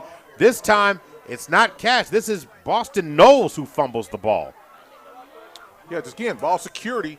He's running hard there, coming through the line, gets hit, brushed on one side, dislodges the ball, and you can start to see the body language of the Dragons here, who have not been very fruitful here in the first half. No, I mean, you've had multiple turnovers, and it's led to points, led for field position. The Falcons could be up more. Yes. You know, but right now the Falcons coming with diamond formation. 4:40 to go before the end of the first half. They're up 18-0 right now. Ball is snapped. CJ steps back in the pocket, looks down the field, doesn't see anybody, rolls to the right side. He's still looking, takes a step. He's at the 40, and then is going to get blasted, and then runs into Cash Guthmiller, who's on defense. Cash got up, but CJ ran him down. And CJ's going to get a Sunbeam Family Services first down and makes the crowd go, ooh, as he lowered the boom on the linebacker. Yeah, he didn't get blasted. He was the blaster there. He brought the wood, baby, to Cash Guthmiller. Now, understand this. Cash is the quarterback on the other side playing defense, and he's going to feel that for a while. So it is a first down following that play. That was a nice run of 18 yards for CJ. 6 seconds on the play clock. The Falcons are going to have to, or they're going to have to reset the play clock. Okay, they reset the play clock, so everything's good. 3 receivers. The Falcons are not certain on what they're doing here. Ball is snapped. They're going to swing it outside to Lamar Davis. Davis has it. Gets to the outside at the 30. He's near the 20. Still running on his feet at the 10. 5. It's going to be a First Security Bank touchdown for the Falcons. And just like that, the Falcons are back in the end zone. On just a 0-yard pass. Again, I can't overemphasize that. What is a 0-yard pass, Dwayne? It's a pass that goes right down the line of scrimmage into the backfield, an extension of the run game, gets the speedy runners, receivers to the edge, and they head upfield. Lamar Davis takes it in on what will be a 31-yard touchdown pass from CJ to him. So 4:19 to go. It's 24-0 Millwood, scoring because of all the turnovers and giveaways that the Dragons are giving him. Now Davis is going to try to get into the end zone for the 2-point conversion, and it is good. Davis was patient this time. He didn't just attack the hole. He weaved his way and found the end zone to complete the 2-point conversion, his first one of the night. Yeah, just patience paid off there on this wild Falcon, if you will. He was able to pick it out and pick the hole to get through, as the coaching staff for the Purcell Dragons is not happy with some of their personnel and their discipline going on over there. And Coach Dillard is meeting with his kids on the sideline over there. First Security Bank is a proud sponsor of Millwood Falcon broadcast. If you're looking for a bank to help you make your dreams of becoming a homeowner or business owner, let First Security Bank make your dream a reality. First Security Bank is a member FDIC. You can call them 405-424-4341. Maurice Prince and Dwayne Doolittle want to thank all our sponsors for tonight's action: Sunbeam Family Services, OG&E, Millwood's Enrichment Foundation, First Security Bank, A-Plus Lawn Services, Big O's Pork and Dreams, Chris and Christy Harrison of Heritage Funeral Home, David Threet's Hair Cafe Cosmetology School, Wing Supreme, Narissa Berry Insurance Agency, Love Student of the Month, Super Prep, and Perry Publishing and Broadcasting Company. All right, Estrada set to kick this ball away. He's going to move the ball to the left hash this time and line it up. So let's see how the Dragons respond. So he's placing the ball. Ball blew off the tee once, but we're set to go. Estrada lines it up and kicks it high end over end. It takes a bounce, and the Falcons are going to recover. The Falcons are going to get it again at the 40-yard line. End over end kick, and the Falcons do a great job of recovering the ball. Wow. What a job by the Falcons. Yeah, just a high pitching wedge into the wind, lazily laid up, checked up, came back, and it landed into the arms of the Falcons, and everything is turning up Falcon for the Falcons tonight. Everything's going blue, and I'm going to say this again. That's what I was trying to say. Everything's going blue. So 26-0, diamond formation. The Falcons are set to go to work again. Ball is snapped. CJ steps back, fires it into the end zone, has a receiver open, just over the outstretched hands of Xavier Thompson in the end zone. He did have a step on the safety and the corner on that one. Yeah, just underthrew him there. Had the ball hang up too much. Had the point too high. Should have lined it out.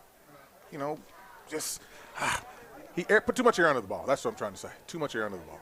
4:12 to go. 26-0 is the score, and the Falcons go right back to work. Diamond formation, ball's loose on the ground. CJ ends up picking it up off the ground, runs out of trouble on the left side of the field, finds a receiver, and the ball skips right in front of Kobe McGarry on that play. And lucky for CJ that it kind of did, as there was a Dragon breaking on the football who had a chance to make a play on that, was number 18. Looks like that was Brody Meyer who had a chance to make a play on that ball. Yeah, that was ill-fated there. The snap was fumbled by CJ. Still had his eyes downfield, was able to roll out of the pocket. Just didn't have enough on it to get it to the intended receiver. Ball snap, diamond formation. CJ's going to put it up again. He rolls to the left, looking for some space. CJ finds a crease, and then it's going to be brought down inside or near the 40 at the 36-yard line. CJ with a gain of about 6 yards on the play, maybe 7. But CJ called his own number that time and tried to make something out of nothing. So it's going to take the ball down to the 36-yard line. Yeah, 4th down here for the Falcons. And when you're playing like you're playing, the playbook is wide open here, no matter what the results are, because your defense is playing well. 3 receivers, make that 4 receivers. And coming across, the Dragons are going to jump off sides that time. Dead ball off sides against them. That's going to help the Falcons here. Against the defense, off sides. It's going to move the ball inside the 35 down to the 31. Yeah, that helps the Falcons out as now becomes 4th and 6, becomes 4th and 1. Much more manageable play here. All right, Falcons with 4 receivers. Single back formation. Coming across the formation, they're going to give the ball to Lamar Davis, and Davis is going to cash the check and extend the drive for the Falcons as they take the ball inside the 25 down to the 24-yard line for another Sunbeam Family Services first down for the Falcons. Another, again, downhill. When you got the other team on their heels, it seems like you can do no wrong sometimes, dude. Yeah, just everything you touch, every play you put out there just works for you. Even when you find yourself deep behind the sticks, you punt the ball, and they muff the punt, you get the ball back. You're feeling pretty invincible right now. So we've got 4 receivers, trips to the right. Lamar Davis in the hip pocket to the right side of CJ. He's going to fling it out to Xavier Thompson, who dances in the backfield on a quick screen pass. Gets a short gain on the play, taking the ball near the 20-yard line. They're going to mark him down at the 21. But another pitch and catch from CJ to Xavier Thompson tonight. Again, staying on schedule, 2nd down and manageable coming up. That's what you want to see as you're moving forward here. At this point, at 26-0 in the first half with 2 minutes and 20 seconds remaining, now we're looking at execution, polishing things up, because now this game is not a foregone conclusion, but you've got your foot on the gas. 26-0 right now. They're going to hand the ball up the middle, and this time Lamar Davis tries to get loose, can't find any space to work. They're going to say he wiggled down for a gain of 1 down to the 20-yard line. Setting up 3rd down and 6 now. Clock is officially under 2 minutes to go before the end of the first half. 30 seconds on the play clock. Plenty of time for the Falcons. Falcons, 3 receivers, twins to the right. Change on the call. CJ looks, gets the new check. 14 seconds to snap it. CJ calls Kobe McGarry in motion. And this time they hand it in a misdirection right up the middle again to Lamar Davis inside the 20, down to about the 17-yard line. 4th down again coming here now. Again, it's a manageable 4th down and 3, as the Falcons are looking to stay on schedule here, convert this 4th down, as the Dragons will have the ball to start the second half. Right, 1:10 to go. So you're talking about 70 seconds left before the end of the first half. Reminder, coming up at halftime is the Millwood Enrichment Foundation halftime report. Going to give you stats, break down numbers, and talk about the first half of this game and take a look at the scoreboard.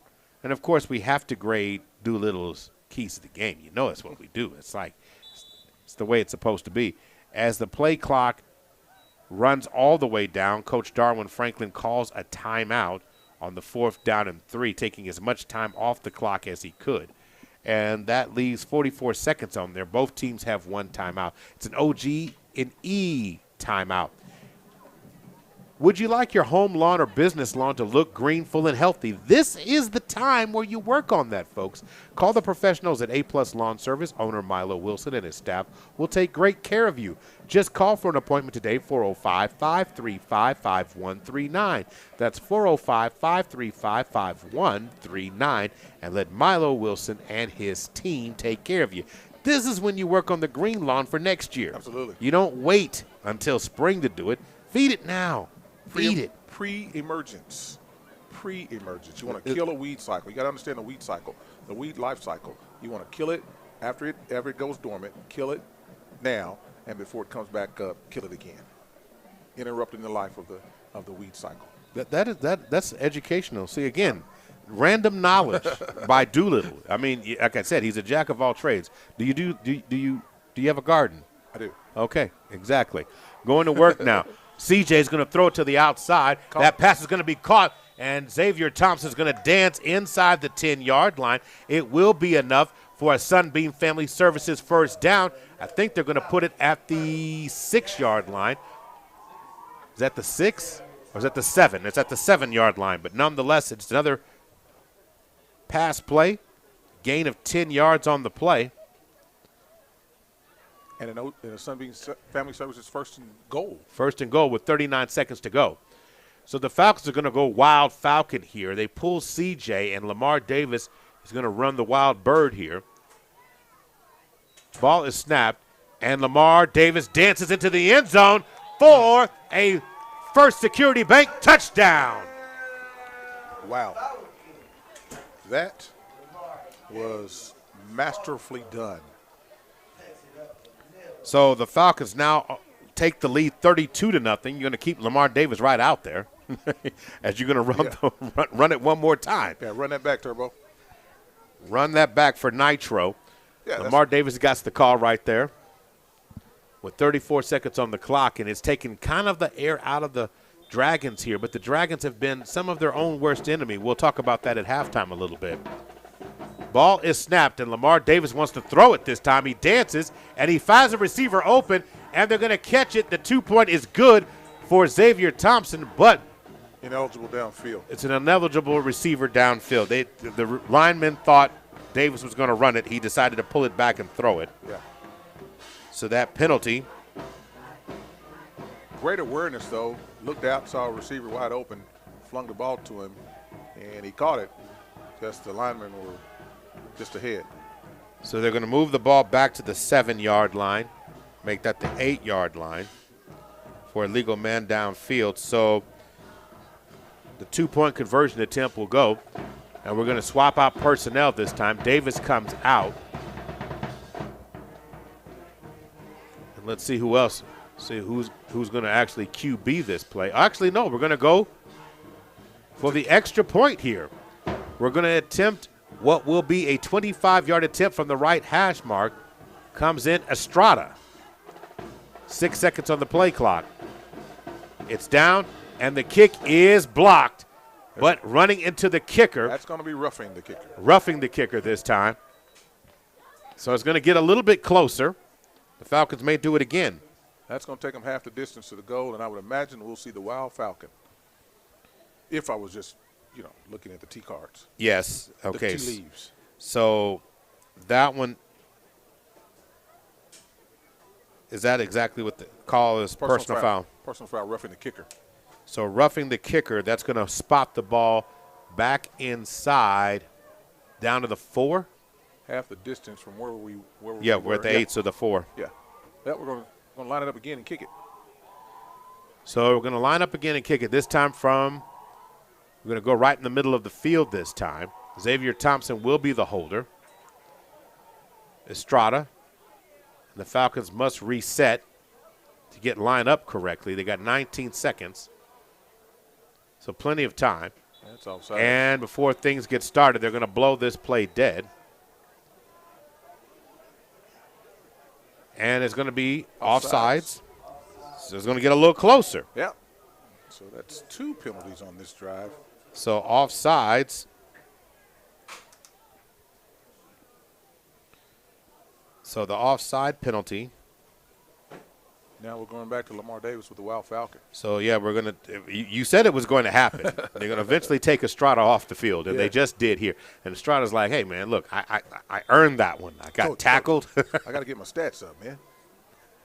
So now we're going to run the Wild Falcon as Lamar Davis is back in the game. Davis goes right up the middle of the field, but there's another flag on the play. The 2-point conversion will be good, but Michael Stevenson says there's something else. It's going to be a chop block against the Falcons.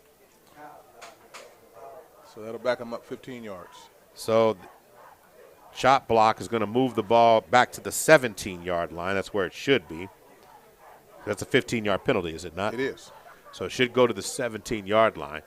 So let me explain what a chop block is. Or do we have offsetting penalties here?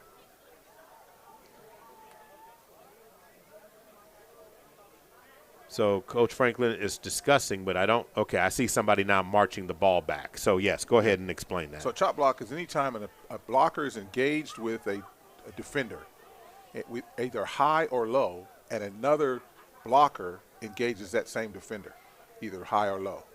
And in this case, it's got to be low. One's got to be high, one's got to be low, not at the same time. That's where you get your chop block. An illegal block. It's a big penalty, 15 yards, and it is a dangerous block too. Yes, it is, and you're just happy that no one gets hurt. Absolutely. For the 15 yards it gives you, sometimes it takes away a whole lot more. Yes.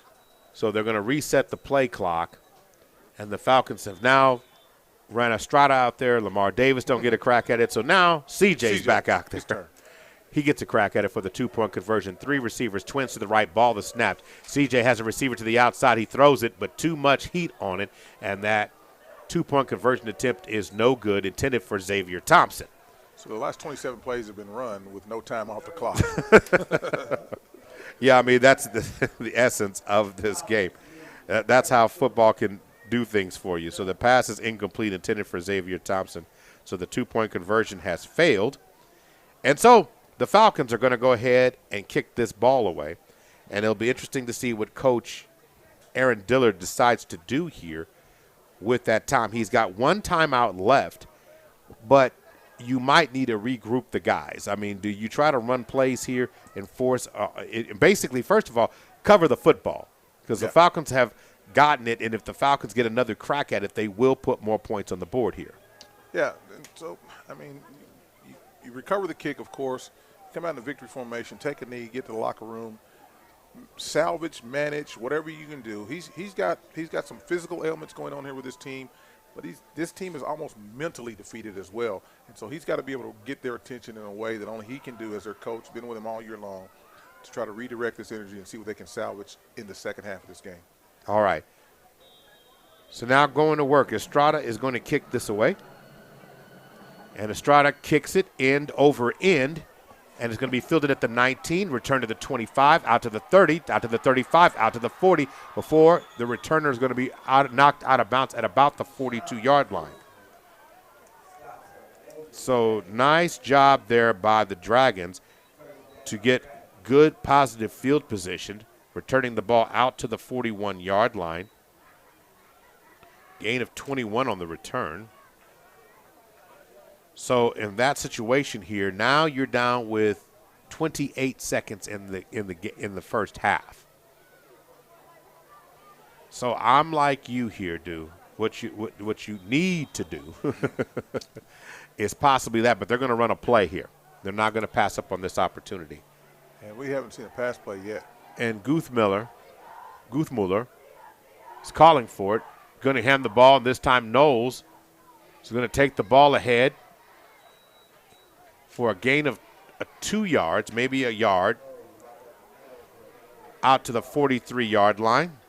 And they're looking to go fast here as Coach Dillard is getting them back. Dillard said, hey, run this. So with 7 seconds on the clock, they're snapping again, and Knowles right up the middle again. Taking the ball is going to be marked down at the 45-yard line, gain of 2. And that should be the end of the first half now, with the Purcell Dragons trailing the Millwood Falcons by the score of 32-0. We're going to take a break and come back. It's halftime, folks. The Millwood and Richmond halftime report's coming up next.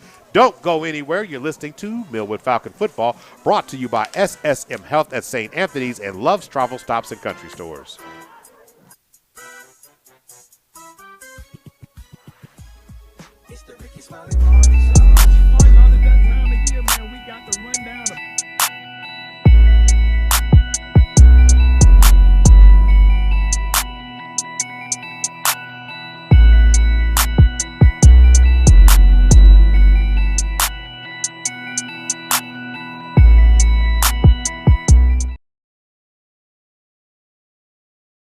This is our Love's Travel Stops Student of the Month, Kiana Tubbs, from Cristo Rey, OKC Catholic High School. Thanks for joining us, Kiana. Thank you guys for having me. So I heard that you currently have a 4.2857 GPA. Yes. That is really impressive. Can you tell us a little bit about what motivates you in school? So what motivates me in school is just kind of wanting to go to the higher level, so wanting to go to college, but also having a support system in my family and friends and just wanting to make them proud. So student government, I'm involved as the student body president, so I had to run and be elected for student body president. I also heard that you have plans to attend Howard University and pursue a career as a criminal defense attorney. What led to that career choice, and was that always something you wanted to do? So I've always been into like politics and law, but I didn't exactly know what I wanted to do in that area. And so I combined my passion of helping people, and so that's kind of how I came up with criminal defense attorney. It's helping people when they're in a position where they can't help themselves.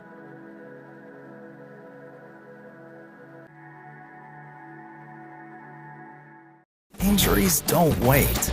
For business hours, now you can be seen 24/7 for sports injuries. Whether you have a sprain or a broken bone, at the SSM Health Bone and Joint Injury Clinic at 13401 Northwestern. Hey, this right here is a fat butt. Everybody been hearing about it on the radio. You can come to my Millwood City location, 6003 Southeast 15, or you can go to my admin, 285 South Santa Fe. Come get you one of these taters.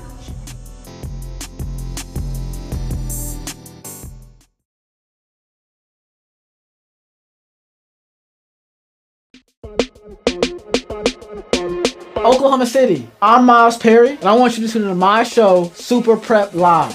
Super Prep Live takes an in-depth look at the Oklahoma high school student athlete and what makes he or she become great at what they do. Super Prep Live can be heard on OKC's CBS Sports Radio 105.3 and Instagram Live.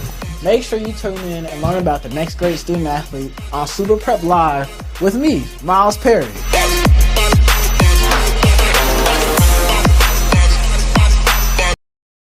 Oklahoma City, we're live right now during the Millwood Falcons broadcast, and today we have Mr. Milo Wilson. Mr. Wilson, how are you doing? I'm great, and yourself, sir? Give us that great title of yours representing Millwood in what capacity? I am the Millwood Enrichment Foundation president, also the Millwood Oklahoma City School Board vice president. Wonderful. Well, right now I know you represent the Enrichment Foundation, raising money. The goal is $25,000. Tell me, what is that $25,000 going to go towards? I'm going to make you a promise. Each dollar that we raise will go towards our scholarships, towards our students, as well as our teacher needs.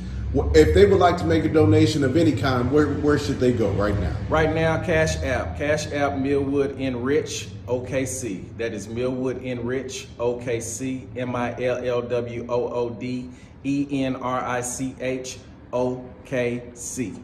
Wonderful, and we look forward to seeing everyone reach that $25,000 goal, and you have a great day. Thank you, thank you. 3 for $35. Now it gets even better. 1,000 mg gummies for just $10. And their pre-rolls, you'll be Days. Only $1 for pre-rolls. Days on Route 66.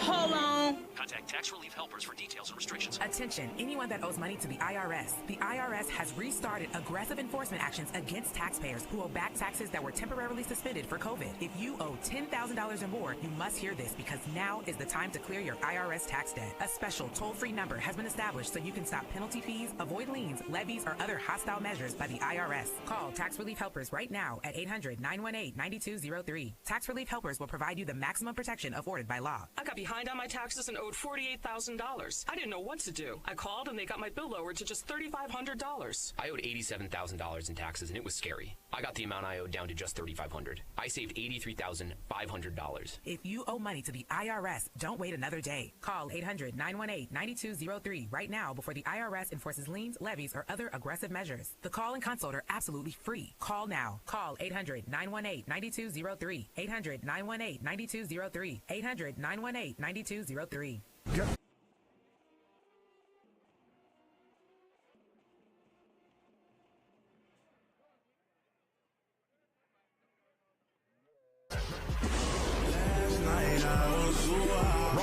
Performing live for the Nostalgia Tour, and it all happened Friday, November 24th at Paycom Center.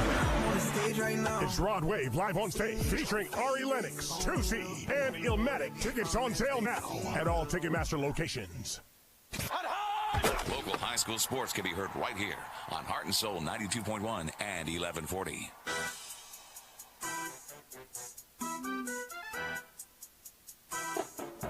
Welcome back to the Millwood Enrichment Foundation Halftime Report. Millwood Enrichment Foundation is raising $25,000 to help students take care of their teachers and scholarships for its Millwood students. Help make a positive difference investing in our jewel institution, Millwood Public Schools. You can make a contribution at Cash App at $Millwood Enrich OKC.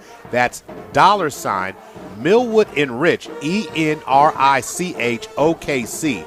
You do that, whether it's $5, $50, $15, or $500.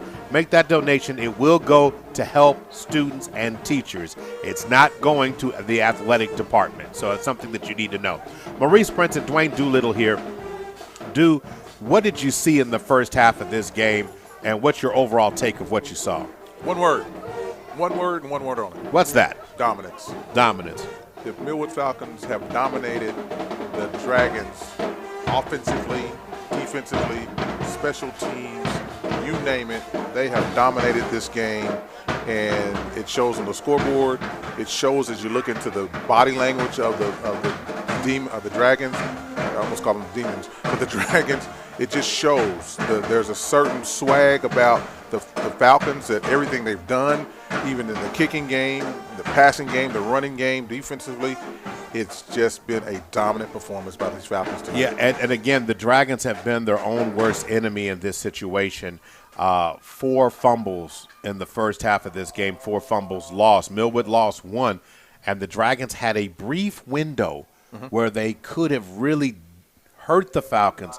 But after you got past that small window, if you would, it all turned around, and it became, what can I say here more than anything else, it became an issue for them, and it just steamrolled and kind of just rolled right out of control from there. So when we look at number of possessions, both teams had 8 possessions.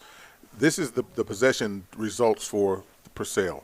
Punt, fumble, turnover on downs, fumble, missed kick recovery, halftime. For the Falcons, touchdown, fumble, turnover on downs, touchdown, punt, touchdown. And that is the difference. They've found a way to get it done. They've made this team, this one-dimensional team, they've exploited their weaknesses. They have not passed the ball one time tonight on 19 rushes, and it shows. So if we go back to pregame, you said how important is it to be able to run the ball? Well, it's got to be important to run the ball, but everybody's got a plan until you get hit in the mouth. Well, that's true, but you also made the statement earlier. You said, well, what happens if that's only all you can do? And I take that one thing you thought you could do well, and I exploited it. And again, it's not that, Purcell has 90 yards rushing in the first half. If you had 100 yards passing with that, it would be more volatile. But without it, 90 yards rushing, and then you have 0 points on the board. And 90 yards is, if any coach said I had 90 yards rushing in the first half, that's a pretty good number. Something we're doing right. But you don't have any points. And if it leads to turnovers on those drives, that has also been the thing that kills you, and it's really caused some serious problem for them. Yeah, because the questions now is, and the coach is asking in the locker room, how do we get back in this game? All we brought were our running shoes. We haven't passed the ball proficiently all year long. So how do we get back into this game? They'll have the first opportunity coming out of halftime, and if it's more the same, it's going to be a long night for the Purcell Dragons. Yeah, looking at the numbers tell you the truth. First downs, Millwood has 15, Purcell has 2. Rushing the ball, Purcell has run the ball, as you said, 19 times for 90 yards. I need to do the math to know how many yards per play that is. But Millwood has run the ball 26 times for 108 yards. They've passed the ball for 8 times for 193 yards. So to combine, the Falcons have 301 yards of total offense in the first half of this game to the Purcell Dragons with 9. Now, third down conversions, the Falcons are sustaining drives. Although 3 for 8 has not been pretty, the Falcons are 3 for 10 on fourth down conversions. So you're sitting there going, okay, those some numbers that didn't always turn out well for the Falcons, but as you were saying there, by the possessions that mattered, that's what got the job done for everything. C.J. Turnbull, 4 rushes, 44 yards. Lamar Davis, 9 rushes for 43 yards, a touchdown. He does have a fumble on the night. Anthony Keys, 9 carries, 18 yards. Xavier Thompson, 2 carries for 2 yards. Josiah Woods, 1 yard, and that 1 yard was the touchdown. So Cameron Carter, 1 carry, no yards. 8 completions from CJ. He's 8 of 16 for 193, 3 touchdowns and no interceptions. That's another brilliant performance for that young man. Xavier Thompson, he wants a touchdown. Why? Because he's got 5 catches for 101 yards with no he didn't get to take the Cupid doll home yet. Donovan Knight, 1 catch, 34 yards and a touchdown. Lamar Davis, 1 catch, 31 yards and a touchdown. Anthony Keys, 1 catch, 27 yards and a touchdown. So Xavier Thompson going, hey, man. What about me? What about me? If I can get a rushing or something, can I get a touchdown? But Xavier Thompson has really been the big playmaker and has really exploited the Purcell defense. So what we're going to do now, as we're in the Millwood and Richmond Foundation halftime, I want to thank our sponsors. Then we're going to take a break, come back, and we got to go to the scoreboard. Maybe that. What you got? Something Before we do that, you ask, you said 90 yards on 19 plays. Didn't know the math on that. I really don't know the math on this, but let me break it down to you. It's not that significant because if you remember, they had a 61-yard run, and after that, only 29 more yards rushing. Right. So you're talking about 61 on 1 carry, and the rest of it has been, little, certain, what you said, plays that didn't amount to too much. So that's a very good point. I want to thank all our sponsors: Sunbeam Family Services, OG&E, the Millwood and Richmond Foundation, First Security Bank, A-Plus Lawn Service, Big O's Pork and Dreams, Chris and Christy Harrison of Heritage Funeral Home, David Threet's Hair Cafe Cosmetology School, Wing Supreme, Narissa Berry Insurance Agency, Love Student of the Month, Super Prep, and Perry Publishing and Broadcasting Company. And just a reminder, we're going to take a break, man. Here's your chance to go get that registered for that turkey. I'm going to register. Okay. And as important as our sponsors are, we want to thank each and every one of you that are tuning in and listening to this broadcast because you make this possible every night. Do. Yes, you do. Now, if there's a turkey giveaway tomorrow, folks, Millwood's football team and coaching staff are going to give away 100 turkeys tomorrow. But you got to register. You got to jump what he is doing. Go to Facebook. Go to OKC Heart and Soul. Find the link and register and get your turkey. I'm signing up right now. Are you going to do it right now? Right now. Okay, he's not even wasting any time. So he's going to sign up. And then when we come back, we're going to look at some scores, folks. You're listening to Millwood Falcon Football, brought to you by SSM Health at St. Anthony and Love's Travel Stops and Country Stores.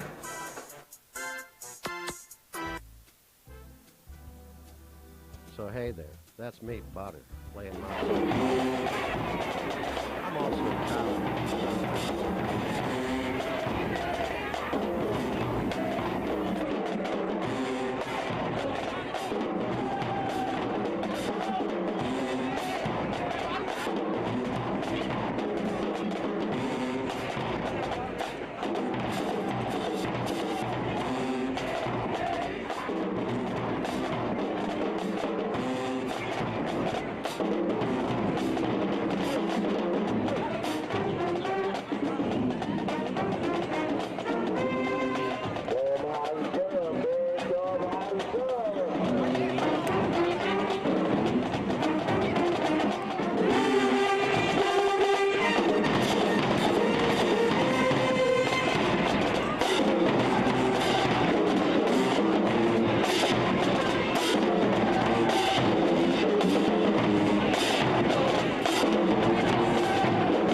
This right here is a fat butt. Everybody been hearing about it on the radio. You can come to my Millwood City location, 6003 Southeast 15, or you can go to my admin, 285 South Santa Fe.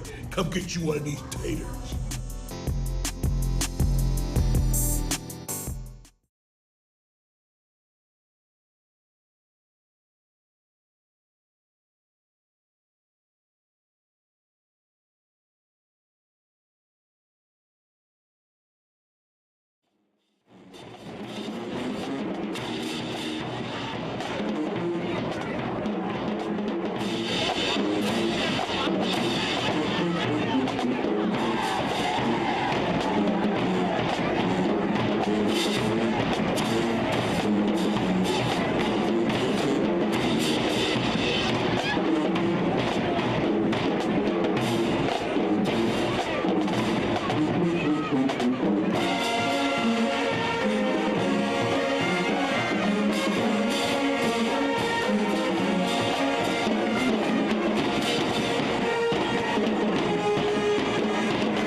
Smoke it? Smoke turkeys, man. Okay. All right. That's the only way I know to do it. Low and slow.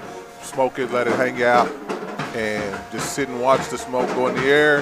And, man, that's it. Just low and slow. Hit that. But I'm also a fan of fried turkeys. I'm Okay. also a fan of that, too. And but this one I'm getting tomorrow at 12:30 right here at Millwood High School, thanks to Millwood Varsity Falcon football team and Coach Franklin. That one's going to be smoked. Okay. And if you're looking for it, go to Facebook, search OKC Heart and A-N-D Soul. And if you scroll down about three little pictures down, you'll see the link right there.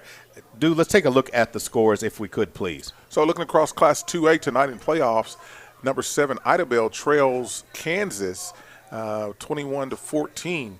It's Washington over Meeker 28-7 in the second quarter of play. Vian over Adair 28-20 in the second quarter of play. Jones 16, Davis nothing. That's a big game right there, big numbers. 16-0 at half.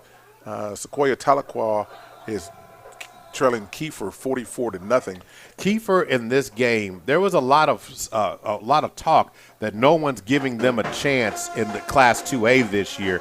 So this game against Tahlequah, they're taking it a little bit personal tonight, and that's what they're doing. It's personal.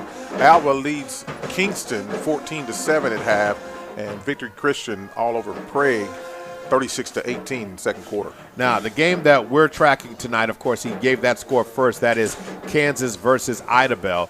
And you said that one's 21-14? 21-14 in the second quarter. Kansas leads at Idabel. So Kansas leads. So what we're looking at here, folks, is Millwood next week will, if the way things are at, if things continue the second half of this game, Millwood will have what is considered to be a neutral site game next week.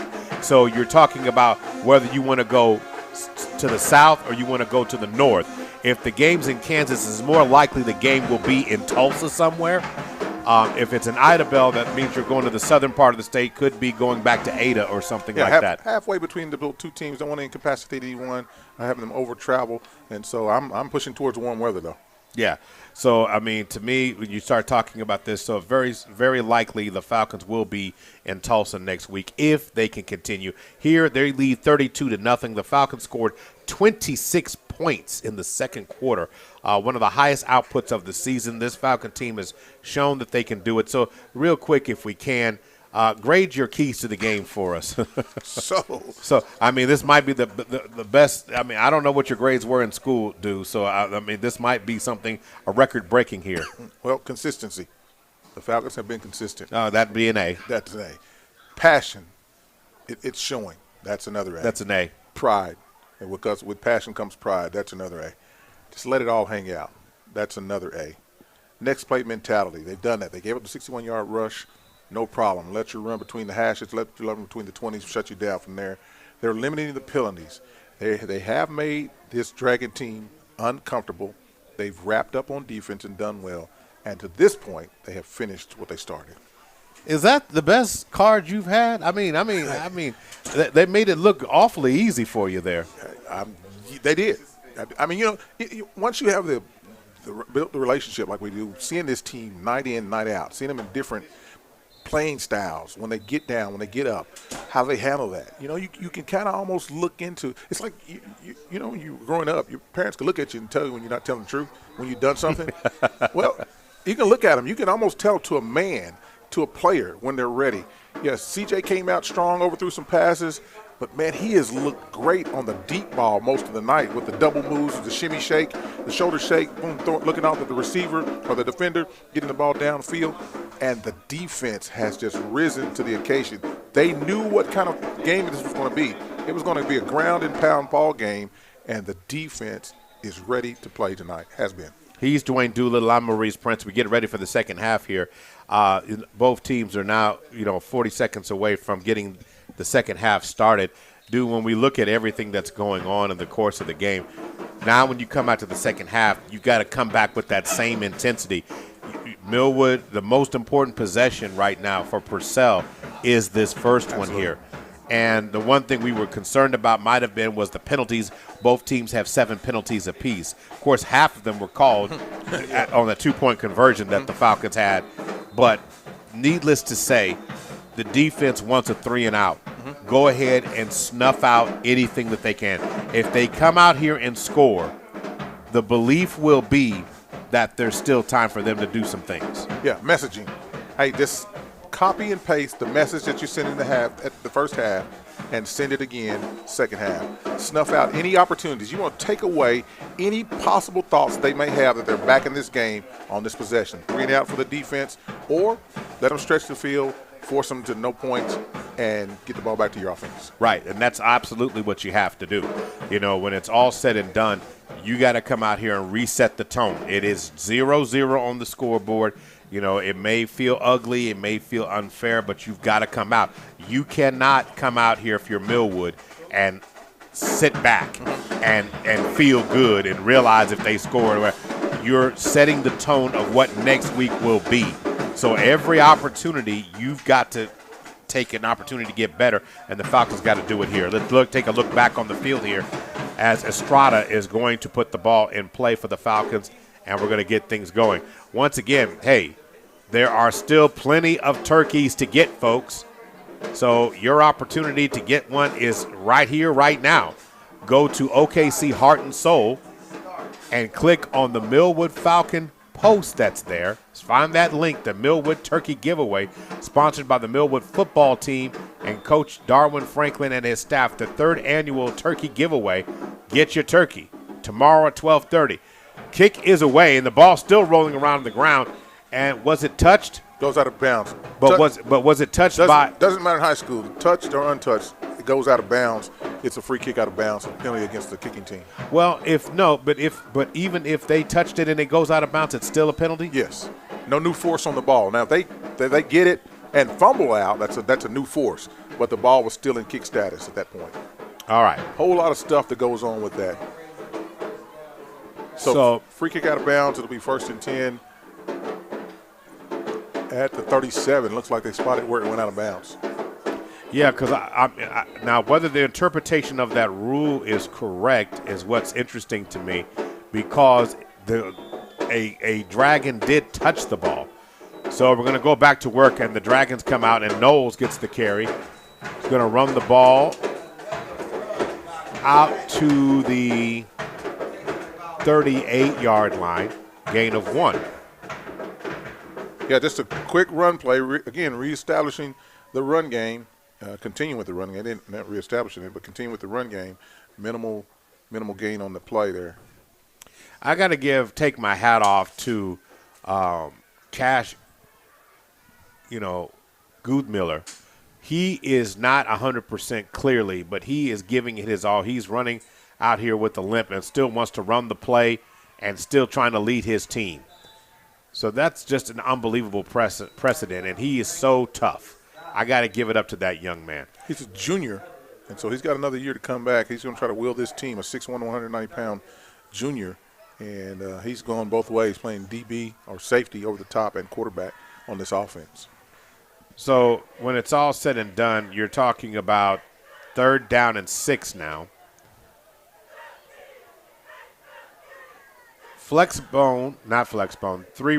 Two receivers, I formation, and in the middle, nothing doing. As they run the ball, Jonathan Miner does. He's going to take the ball up to so it looks like a gain of 1 out to the 42-yard line, so it's setting up 4th down and 5. Moved it up to the 43, so 4th and 5, yeah. They had it misspotted and realigned it. And so here's the messaging. 4th down play. Defense, can you get off the field, turnover and downs, make it a short field for your offense. Flex bone formation, 2 receivers split. Ball is snapped, and he's going to put it up, has a receiver open to the outside, and trying to make a play on the ball. Good job by that time by Terrence Taffy. Good play on the ball, turnover on downs. Turnover on downs. First play of the game first pass of the game for the Dragons. Pass is incomplete, and it's almost like the Falcons were sitting on that as Terrence Taffy was well positioned to defend that play. At some point you knew they were going to do it, but not on 4th down, which was the obvious down. So to me, if you had used that on 2nd down, there was a higher probability of success. The surprise factor would have come in. It's no surprise now that you're going to throw the ball, as you have been unsuccessful in three consecutive plays. And the Falcons now are on their positive side of the 50-yard line, 1st and 10. Yes, on their own 42-yard line. Going to give it around the corner to Donovan Knight on the jet sweep. Donovan Knight's going to be cut down right there at about the 40-yard line. They're going to give him forward progress of about 2 yards on that play. Yeah, the quarterback, Guthmeyer, came up in defense there and was able to snuff that out. So 2nd down and 8. And, again, Guthmeyer is so tough. Plays both sides of the ball, plays linebacker, or actually plays safety on defense. So going to work this time. Lamar Davis jumps with glee as they were able to draw them off sides on defense. So offsides against. So that's going to move the ball down to the 35-yard line, setting up 3rd down and short yardage. So 2nd down and 3 now. Yeah, when you're struggling to stop a team, you certainly don't want to give them just free yards. And they're going to hand the ball right up the middle to Anthony Keys. Keys is at the 25. He's at the 20. Cuts inside at the 15. And is going to be brought down inside the 15 for a Sunbeam Family Services. 1st down at the 13-yard line. Nice run by Anthony. I got the Keys.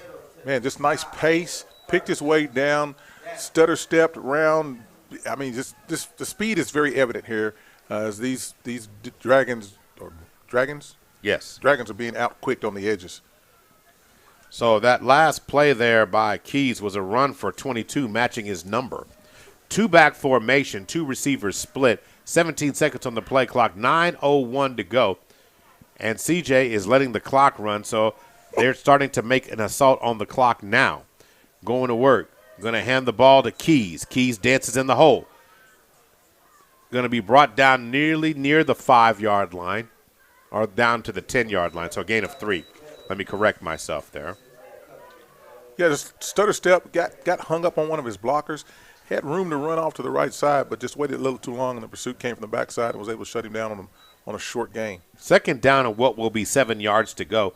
8:26 to go. Falcons waiting on the call. Falcons with a win next week will advance to play in a neutral field game to be announced later. 2-back formation, 2 receivers split. Going to hand the ball.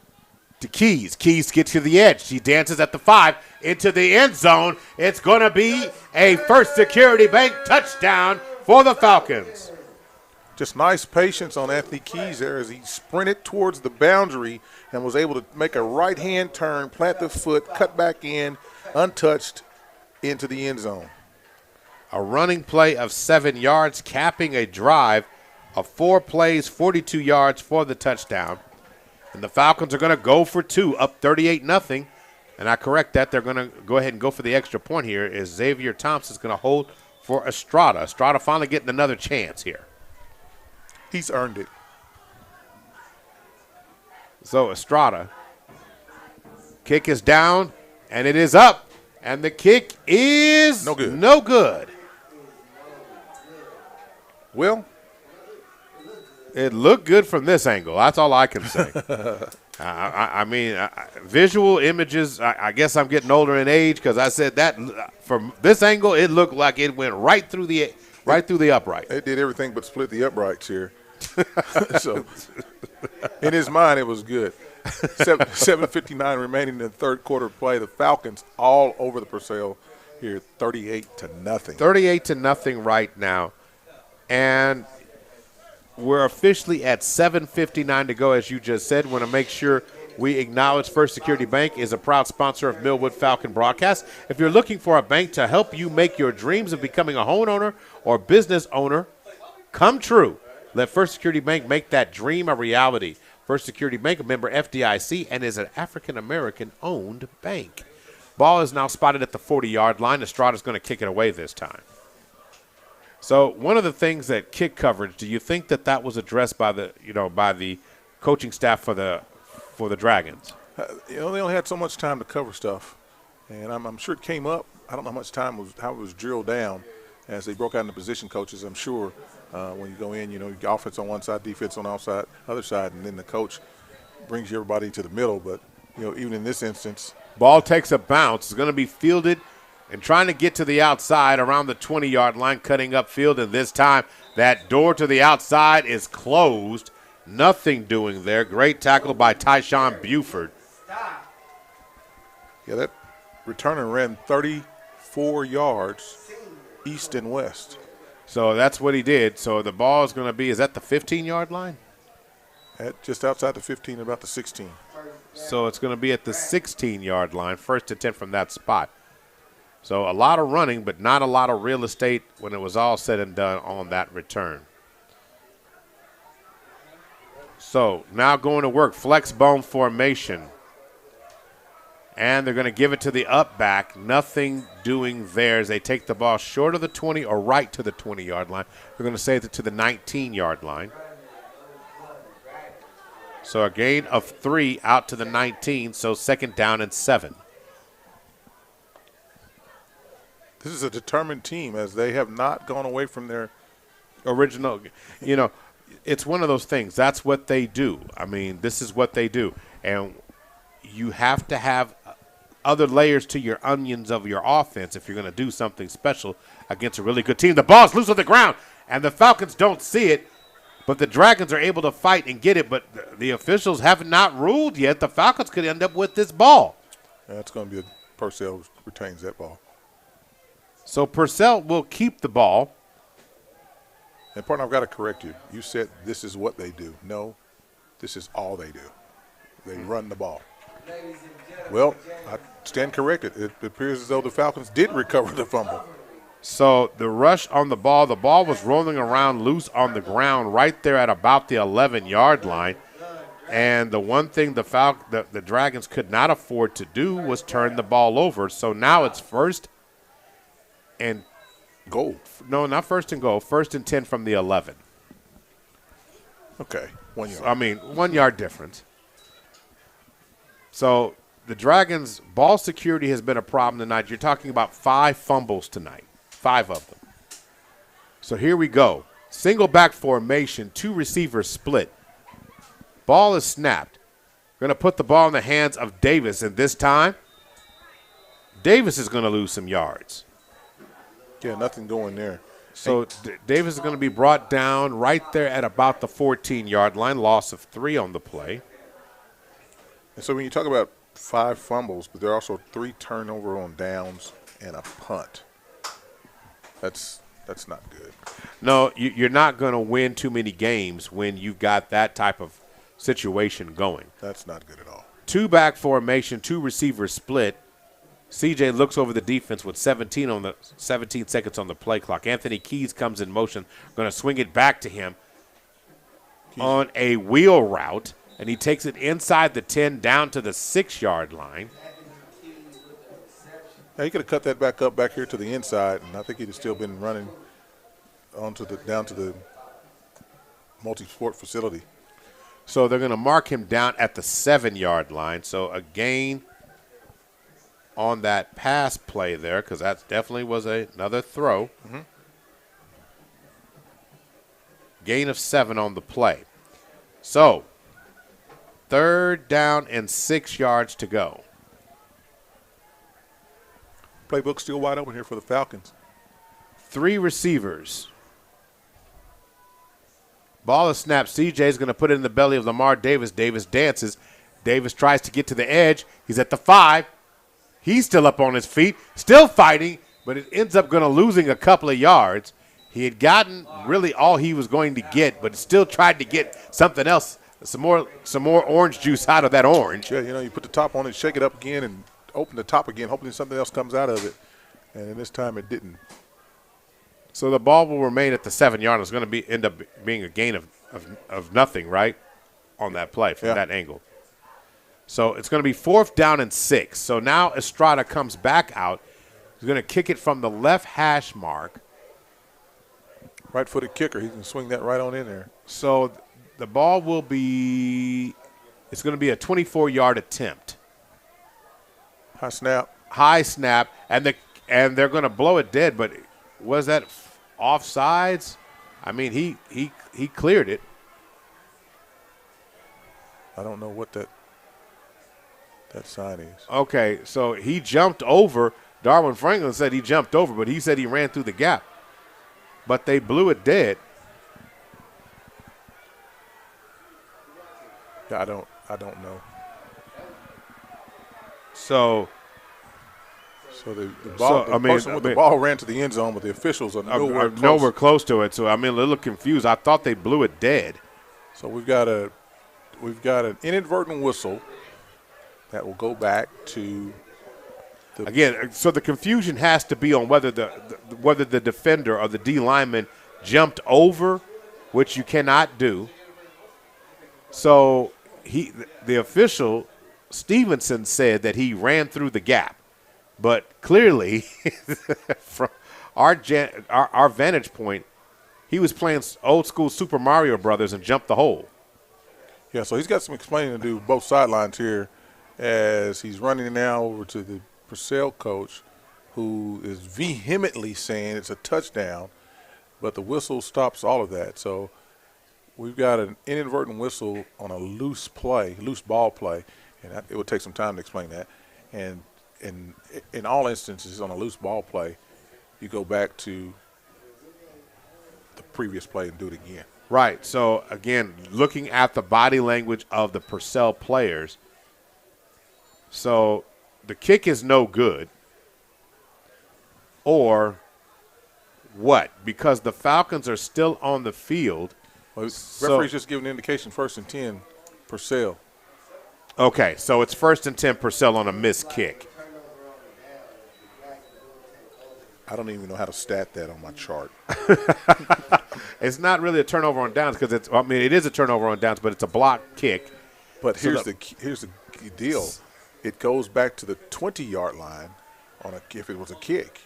Right. So it's supposed to go to the 20-yard line. Yeah. You're right. So, I mean, they treated it like it was a turnover on downs.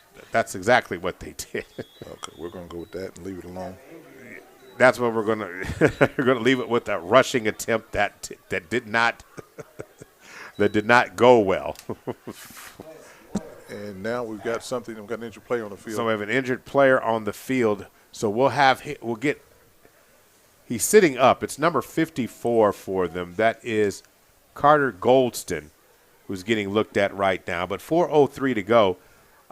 We'll take he gets up. So He's able to walk off under his own power. So glad to see the injured player be able to get off on his own power. So if we could just go back to that kicking play as an official, kicking game is 10% of the football game. 10% of the plays are involve kicking. But the confusion during the kicking of the game, in that 10%, it's 90% of the confusion comes in the kicking game, which is only 10% of the game. And it certainly evidenced itself right there. And these guys have done a great job tonight. Again, shout out to the officials, Michael Stevenson, umpire Mark Williams, headlinesman Eric Jameson, line judge Jamie Montgomery, and back judge DeCoven Edwards. Done a fine job, and we certainly thank those men for their service and contribution to tonight's game. However, we just got to talk about that play. 2nd down and 6, 3:58 to go in the third quarter. And flexbone offense. And this time, Guthmiller's going to hand it to the outside, and he gets to the edge. And he's going to get a first down for Purcell. Still running hard. Still running hard, right. There's still life in those legs. However, it's all uphill, though. And that ball's going to be at the 23-yard line, getting a first down. So a gain of 8 on the play. So 1st and 10. Here come the Dragons. Dragons set up flexbone. 2 receivers to the left side. Guthmiller getting a call from the coaching staff, including Aaron Dillard over there. Let me run play. Ball is snapped, and they're going to hand the ball right up the middle. Short gain on the play. Ball's going to be close to the 25-yard line. I wish I had this much confidence when I go play the lottery. 2nd down and 8. Wouldn't it be nice? 3 minutes to go in the third. 38-0. Millwood in charge here. So now going to work right now. 2 receivers split, flex bone. Cash. Going to hand the ball. Going to pitch it to the outside. Trying to turn around the edge. And it's going to be brought down. Great open field tackle that time. Terrence Taffy. Terrence Taffy with a great open tackle. Taffy just stood his man up, waited for the runner to commit either inside or outside, took outside leverage, boom, and made the play. That young man's been listening to his grandpa. So the ball will be at the 30-yard line, so it sets up 3rd down and 3. The Dragons do a quick huddle, flex bone, single back, 2 receivers split, and this time they go right up the middle and nothing doing there. Big tackle there by number 71, Jamar Threet. Yeah, if you notice, Threet just ran through the gap, the A gap. It's wide open as they got college pro splits here. He just stood up, occupied the space, and met the runner right there. Yeah, said, let me say hello to you. 1:39 to go in the third quarter. 38-0 is the score. Maurice Prince and Dwayne Doolittle on the call. And right now, they're punting the first time tonight. They're going to punt the ball away. No, the second time. They punted. Yes, they punted one time in the first half. First possession, yes. So standing, the kick is high, end over end, and the Falcons are just going to get away from it, and the ball rolls down inside the 30, down to the 25-yard line. So no return on the play. Ball will be at the Millwood 25, 75 yards to go for an official.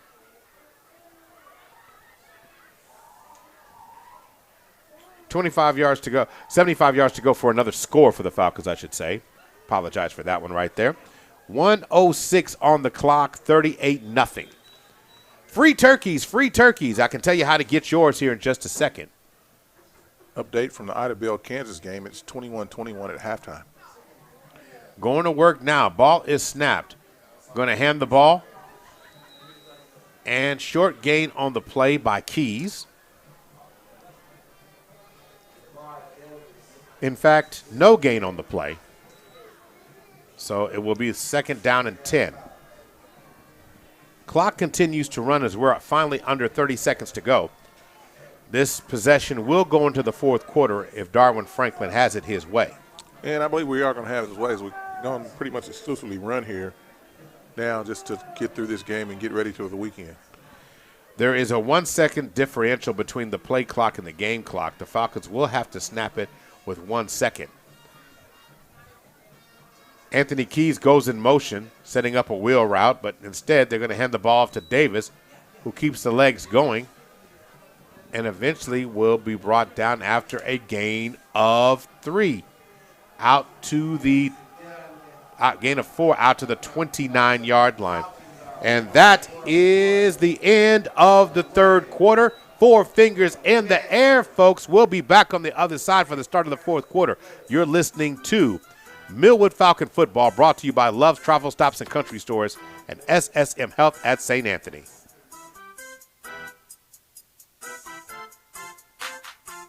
KRNP, K221FQ, Oklahoma City. The all-new Heart and Soul 92.1 and 1140, a Ferry Broadcasting station. So hey there, that's me, Butter, playing my song Calling Dick Tracy. I'm also a trial lawyer, and I've represented injured people here in Oklahoma for about 32 years. I've tried over 100 jury cases, premises liability, car wrecks, truck wrecks, wrongful death. If you've been injured, you need a lawyer that knows their way around the courtroom. So call me at our law firm, 405-378-3033, and ask for Butter. Now, hey, let's sit back and listen, because music is life.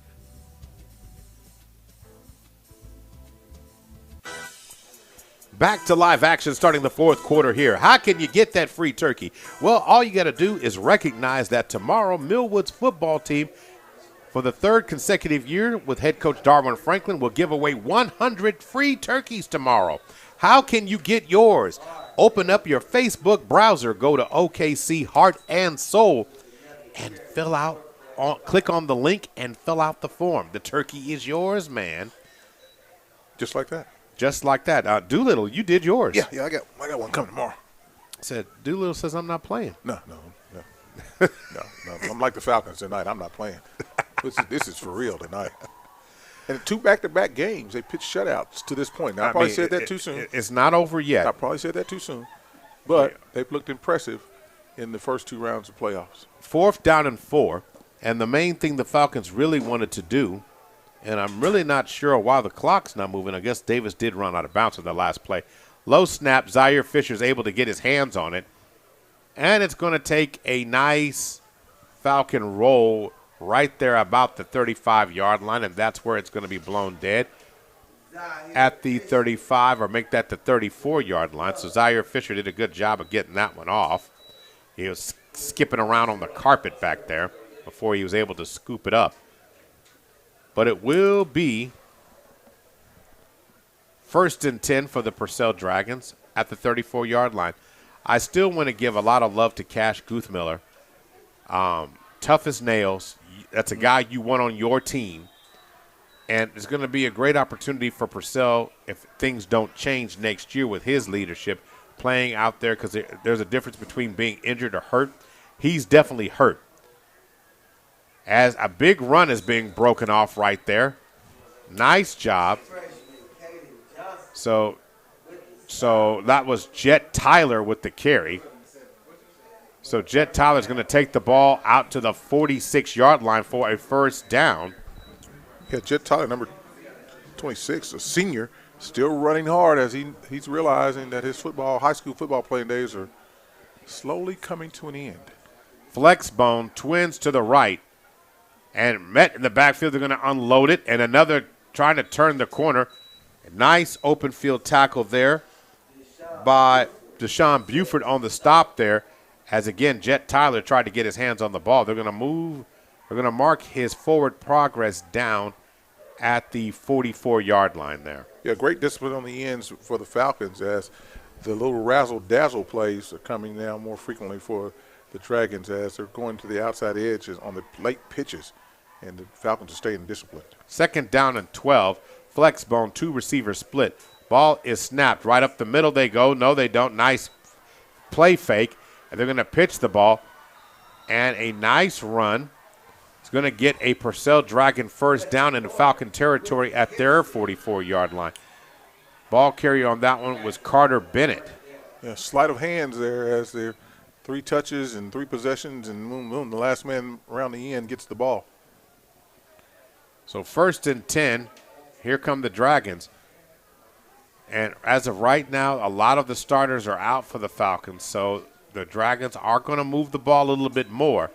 This time they're going to pitch it to the outside again, trying to get it out there. Jet Tyler.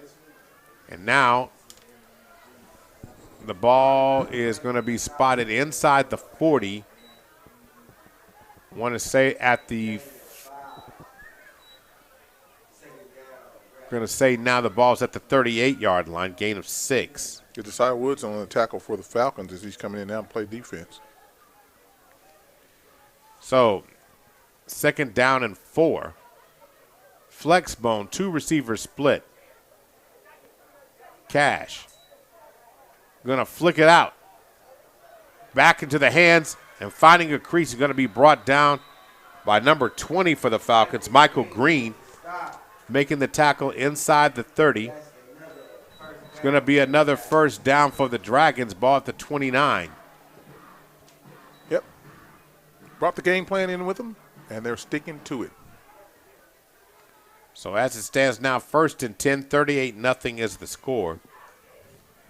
8:58 to go before the end of tonight's contest. Flexbone, single back. And going right up the middle for a crease. They're going to take it to the end zone for a touchdown. Goes Boston Knowles. Yeah, Knowles was able to just exploit a hole there.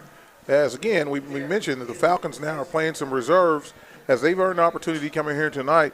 And, just the will to get into the end zone for the Dragons there showed itself as Knowles would not be denied, and he puts up 6 for the Dragons. The one thing you don't want is to get shut out in a playoff game. If you could do that, it all means.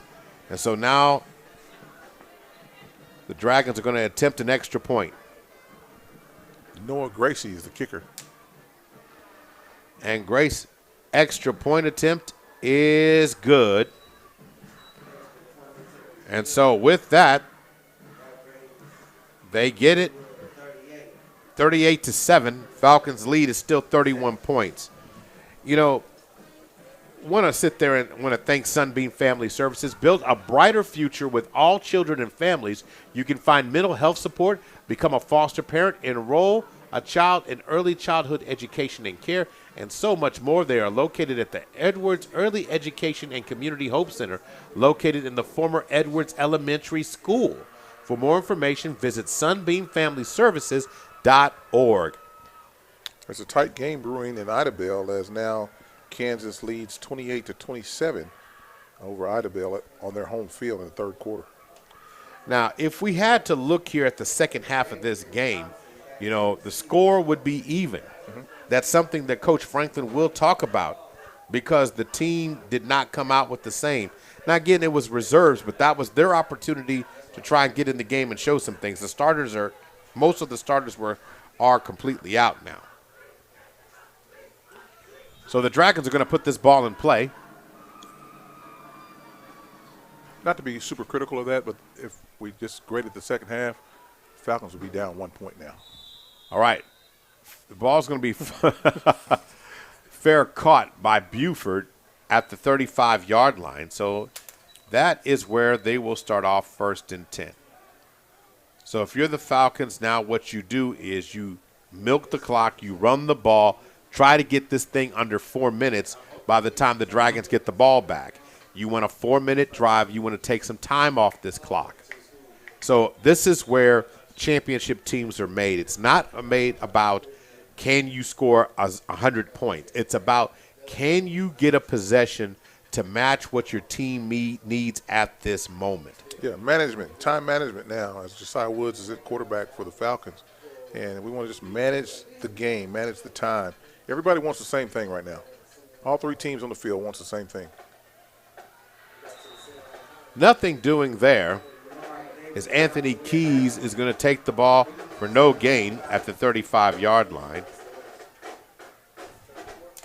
Yeah, Keys has just met right on the edge As there's still some fight in this Purcell Dragon football team.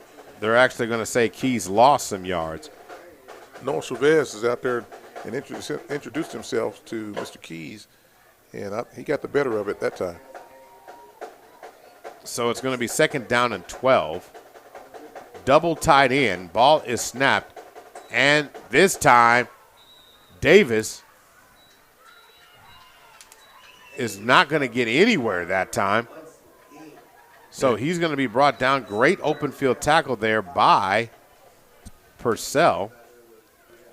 Are they going to bring him down at the 30 now? Yeah, he lost yards again on that play. So a loss of 2 yards down to the 31. Was that Davis or Keys on the last carry? Davis. So Davis is going to lose a couple. So 3rd down and 14 now. Substitutions going on. Again, hats off to Coach Franklin as he's getting his younger players some valuable minutes here as he builds towards the future. And he's preserving the legs and injuries. Screen pass wide open to Davis, and Davis is going to be flung down. By his face mask. And I don't think anybody caught that. So that pass is all for naught. Ball will be spotted at the 34-yard line, so gain of 3. That was one of those, if Davis continues to run, if he continued to run, he would have still been running.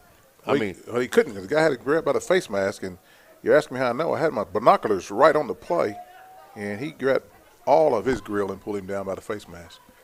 But we're human. Officials are human too. 6:08 to go, 3 seconds on the play clock. And it looks like Darwin Franklin's going to elect a timeout. And that's the right way to do it here. He's trying to get that clock done. It's 6 minutes to go. So we will take a timeout as well. We are at the OG&E timeout. OG&E energizes the communities that they serve. We'll be right back. You're listening to Millwood Falcon Football, brought to you by SSM Health at St. Anthony and Love's Travel Stops and Country Stores.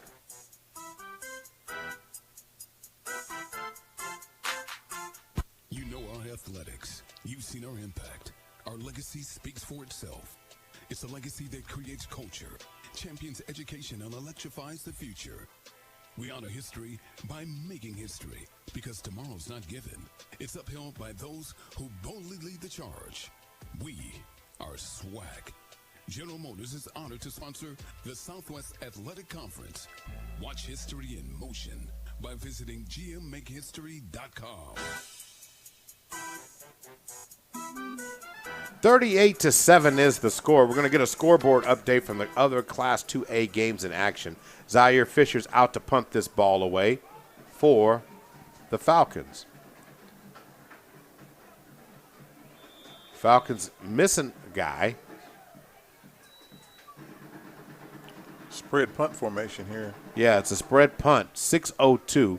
21 seconds to snap it, so plenty of time.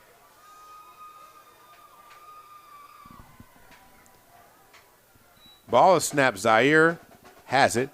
Low kick. Just going to roll around on the ground. And will be fielded inside the 35 at the 34-yard line. So no return.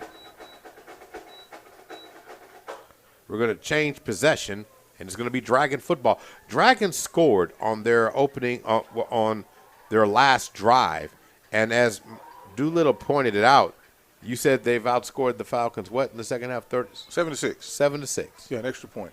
This is their 12th possession, 13th possession coming up, and they were only able to get one score out of those previous 12 possessions. And so it's been a long, long night for the Dragons. Flex bone formation.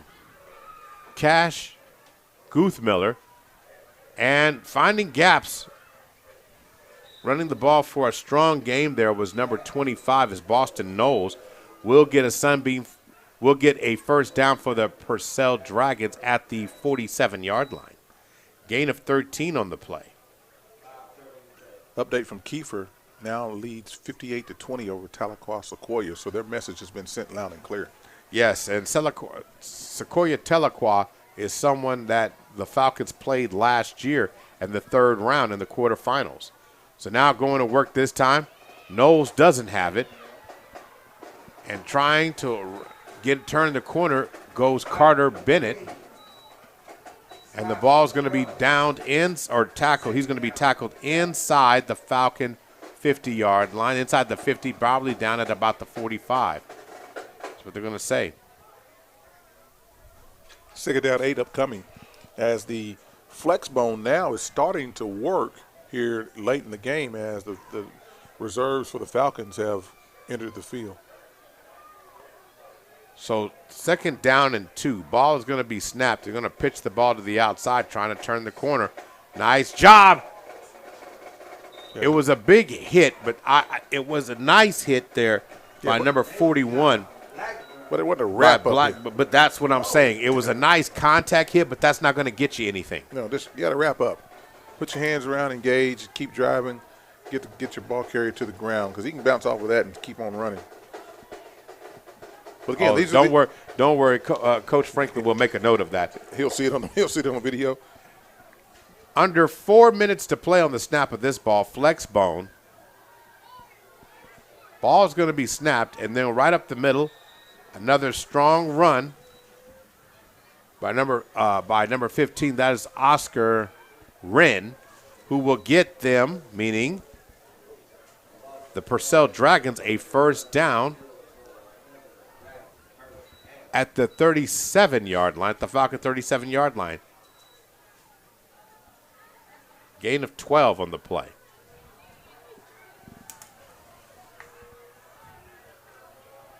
Dragons still running the ball, sticking to the game plan. Sticking to the game plan. They're going to hand the ball off right up the middle. Crease to the corner to the outside. He's at the 20. Going to be bounced out at the 15-yard line. He ran into the hole, found no daylight, reversed, and hit the gear shift to the outside and will get the Dragons a first down at the – is that the 16-yard line? Looks like the 16.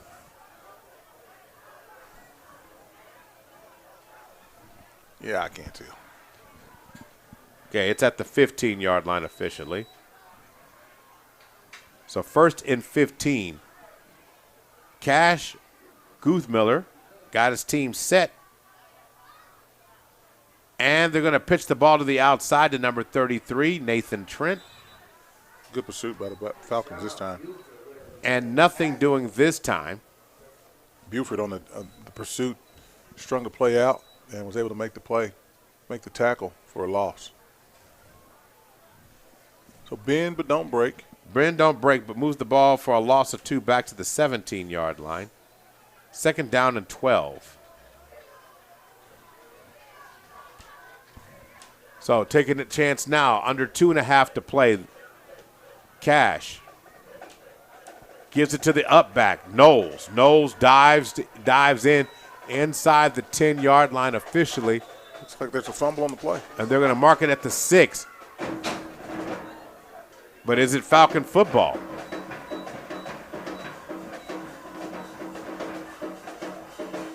Third down is what the officials are saying. All right. Third down, short of the line of game. Falcons were lobbying for a turnover. Of course they are. Want to stop that, hold them out. Yeah, Griffin thought he'd pick that one up. So third down and 1 now. So now, here we go. Going to snap it. Cash going to hand it up the middle. Cash is going to dance, and into the end zone he goes for a Purcell touchdown. Yeah. Cash Guthmiller takes it in for the touchdown. And now it's 38-13. Yeah, that gentleman has been playing all night long. You mentioned him. You know, my hat's off to him. He's come in on a tough night tonight where the Falcons are firing on all cylinders. He's played Travis Hunter type football tonight, both sides of the football. So now for the extra point attempt. The kick is up, and it is true. And so now it is 38-14. Officially 2:10 left to go in the game. Falcons are clearly in control. Take another look at that scoreboard if you could, please, for us do. Victory Christian 36, Prague 37, and that was a second quarter update. We'll work to get some more information on that. Still out of Idabel, 28-27, Kansas leads them. Washington all over Meeker, 56-7 in the fourth quarter. Alva, who these Falcons played over number 9 Kingston at home, 28-17 in the fourth quarter. Vian leads Adair, 45-20, and Jones now has a narrow lead over Davis, 30-26 in the fourth quarter. Yeah, 30-26, and if anybody who has listened, I'll never forget the game a few years ago, Falcons in the playoffs the year before the back-to-back, when Davis just kept hitting the Falcons. And, I mean, tree chop offense is what I call that. You just keep chopping at that tree till eventually it falls, and that's what Davis does. As long as there's enough time, they believe in their system, they will continue to do it. So the kick is going to be fair caught inside the 30-yard line. We're going to say the ball is going to be at the 28-yard line. So 1st and 10 Falcons from that spot. Now the Falcons have 2 timeouts left, 2:10 on the clock. Josiah Woods is now in the game to run the offense for the Falcons. So the Falcons basically need, for all intents and purposes, unless Purcell opts to use, or call a timeout here, this should be the final possession of tonight's game. Yeah, keep the ball in play, run game, and just preserve injury, run the clock out. All right, so Woods in single back, 3 receivers, make that 2 receivers.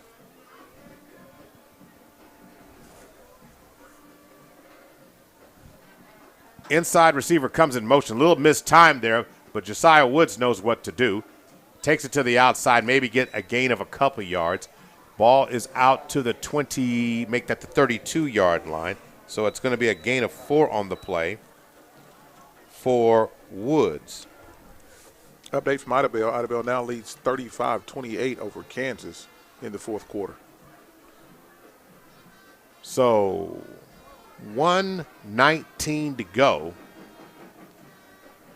The Falcons will need to run more than likely 1 more play, 2 more plays at the most to run this clock out. 2-back formation, 2 receivers, split on either side. Ball is snapped.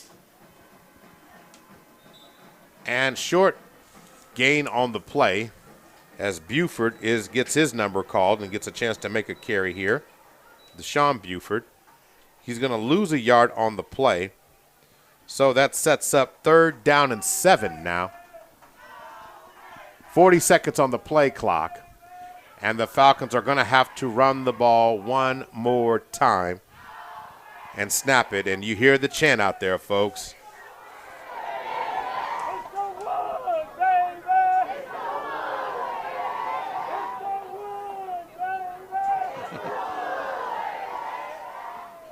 Very kind and respectful.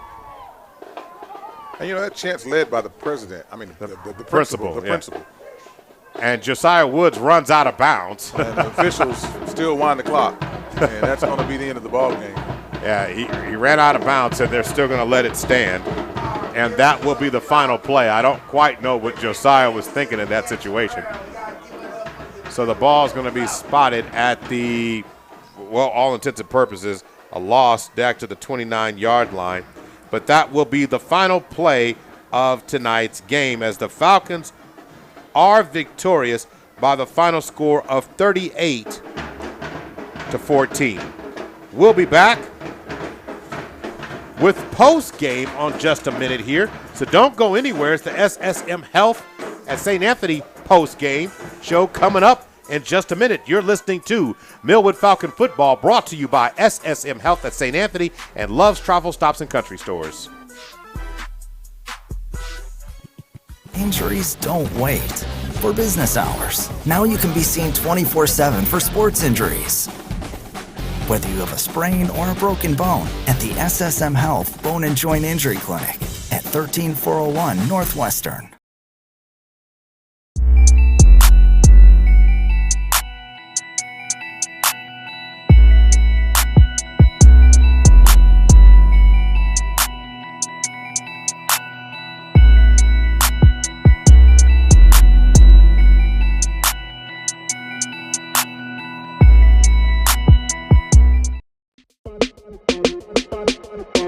Oklahoma City, I'm Miles Perry, and I want you to tune into my show, Super Prep Live. Super Prep Live takes an in-depth look at the Oklahoma high school student athlete and what makes he or she become great at what they do. That you saw tonight. I mean, you had a word at halftime, dominance.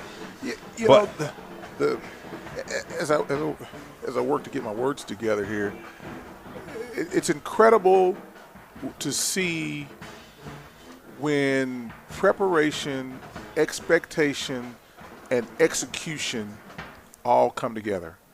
And as we said earlier, it was dominance in the first half. It continued into the second half where the Falcons' work had already been done. You know, if we look at the second half of this game, you know, there's not many takeaways that Purcell can have. You know, they'll say we outscored the Falcons 14-6 in the second half. But when did it happen? And the damage had already been done well before they were able to put 14 points on the board. Millwood came out, got a 3-and-out to start the half, put 6 on the board, and then the reserves start coming into the game. Coach Franklin kind of eased up off the gas pedal, if you would. And so he was able to get some experience for his other players. It's a well-balanced, well-rounded performance by this team in all phases, offensively, defensively, special teams. You know, the preparation that this coaching staff had for these players, the expectations that they had for themselves, the goals that they've set for themselves are still ahead of them. And tonight they just came out and did the work, believed in the process, you know, took pride in what they were doing. They were consistent. They introduced themselves. They made Purcell uncomfortable in the skin they were in and the jerseys they were in. They showed why they are the district champs to this district to district champs. They showed why they're hosting this game. They showed why they were in the championship game on last year, and it's still to be continued. Not finished yet, just another page to turn towards going back to the ship and this time capturing the gold ball. The Falcons have just taken it to another level since the playoffs have begun. And there is a reason, there is a pedigree. When you see them on the schedule, you know what you're getting yourself into here. The Falcons have been dominant. You know, if we want to take the game this week and then look at the game last week, you're talking about you've given up in 2 games a grand total of 14 points to your opponent. The Falcons, I mean, what more can you say about it? You're talking about a team that has basically outscored their opponent. If I'm sitting here doing this correctly, you're saying that you've outscored your opponent, 70-14 in the last 2 games? 2 games. And the dominance that you've gotten from those teams, from your Falcons, from offensive execution to defensive execution, has just been sensational. So you've taken it to the next level. So now you've got to continue to stack it as you continue to get into these later rounds, because now you lose the ambience of home. Mm-hmm. So now all the things that you've been, you know, the mistakes, there were some mistakes tonight, but it didn't cost them. Right. And the Falcons were able to rally around, and it didn't really cost them at all during the game.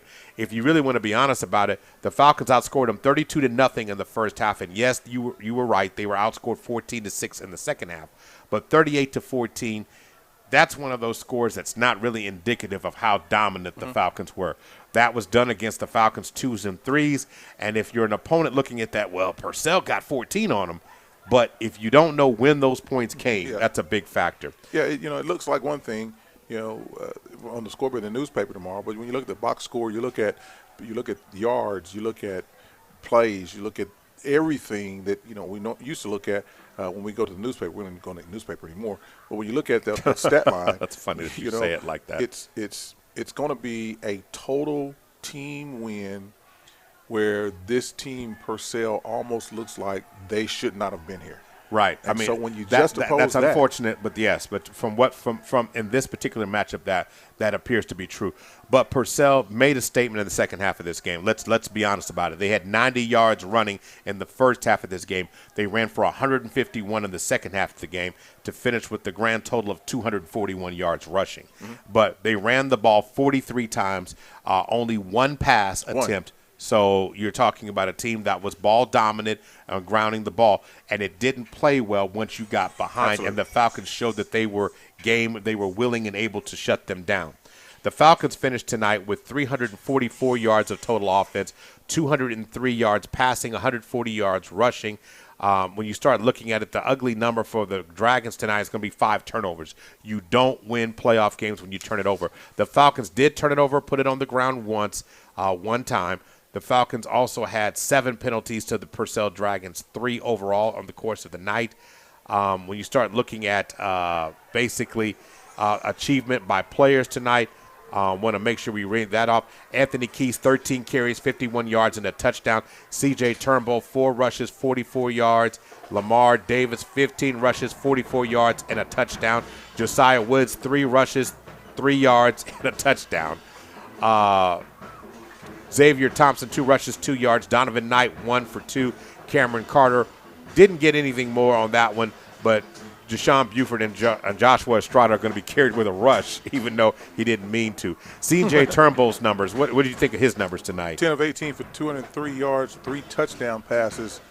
He managed the game with his proficiency on offense, didn't turn the ball over. The moment was not too big for him.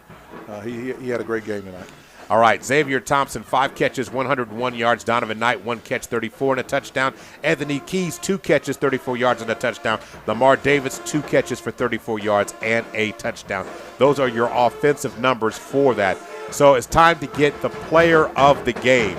The player of the game tonight. And I'm interested to hear what you come up with that one for Dew. So who do you have? So, you blared all the numbers out, man. And this was a total offensive explosion tonight. And we've given the game balls to several players who've been recipients of touchdown passes and all of that. But the guy who made it go tonight for me was the quarterback, C.J. Turnbull. C.J. Turnbull is the player of the game. So, again, 10 of 18, 203 yards, and 3 touchdowns. That is 6 touchdowns for him, 0 interceptions in 2 games. He is very willing and deserving of it. Want to make sure we thank all our sponsors for tonight's game: Sunbeam Family Services, OG&E, Millwood and Richmond Foundation, First Security Bank, A-Plus Lawn Services, Big O's Pork and Dreams, Chris and Christy Harrison of Heritage Funeral Home, David Threet's Hair Cafe, Cosmetology School, Wing Supreme, Narissa Berry Insurance Agency, Love Student of the Month, Super Prep, and Perry Publishing and Broadcasting Company. And what's going on here tomorrow, dude? And don't forget, there are 99 more turkeys left because I've got mine tomorrow, 12:30 here at Millwood High School. Darwin Franklin, the varsity football team, giving away turkeys. You can sign up now, register, OKC Heart and Soul Facebook page. Be here tomorrow at 12:30. I'll see you here because I'm getting my turkey. Last look at the scoreboard tonight, because a big game that's going to be affecting the Falcons next week is Ida Bell and Kansas. What we got there? So as I look over the game, Ida Bell and Kansas, in the fourth quarter, Ida Bell leads now 35-28 in the fourth quarter. That was updated 6 minutes ago. So we're looking to see what that looks like, if they're going to be able to pull that out to know which direction the Falcons will be headed next. So let's just put it this way.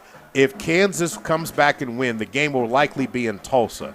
But Ida Bell being on the other end of the state, you have to say it this way: it might very well be somewhere in the Ada area. It's going to be on the southern side of the states somewhere, but a midway point. So home field will not be a factor as much. But tough game coming for the Falcons next week. So that means they got to break, eat turkey, and then come back to work, because Darwin Franklin football brought to you by SSM Health at St. Anthony and Love's Travel Stops and Country Store.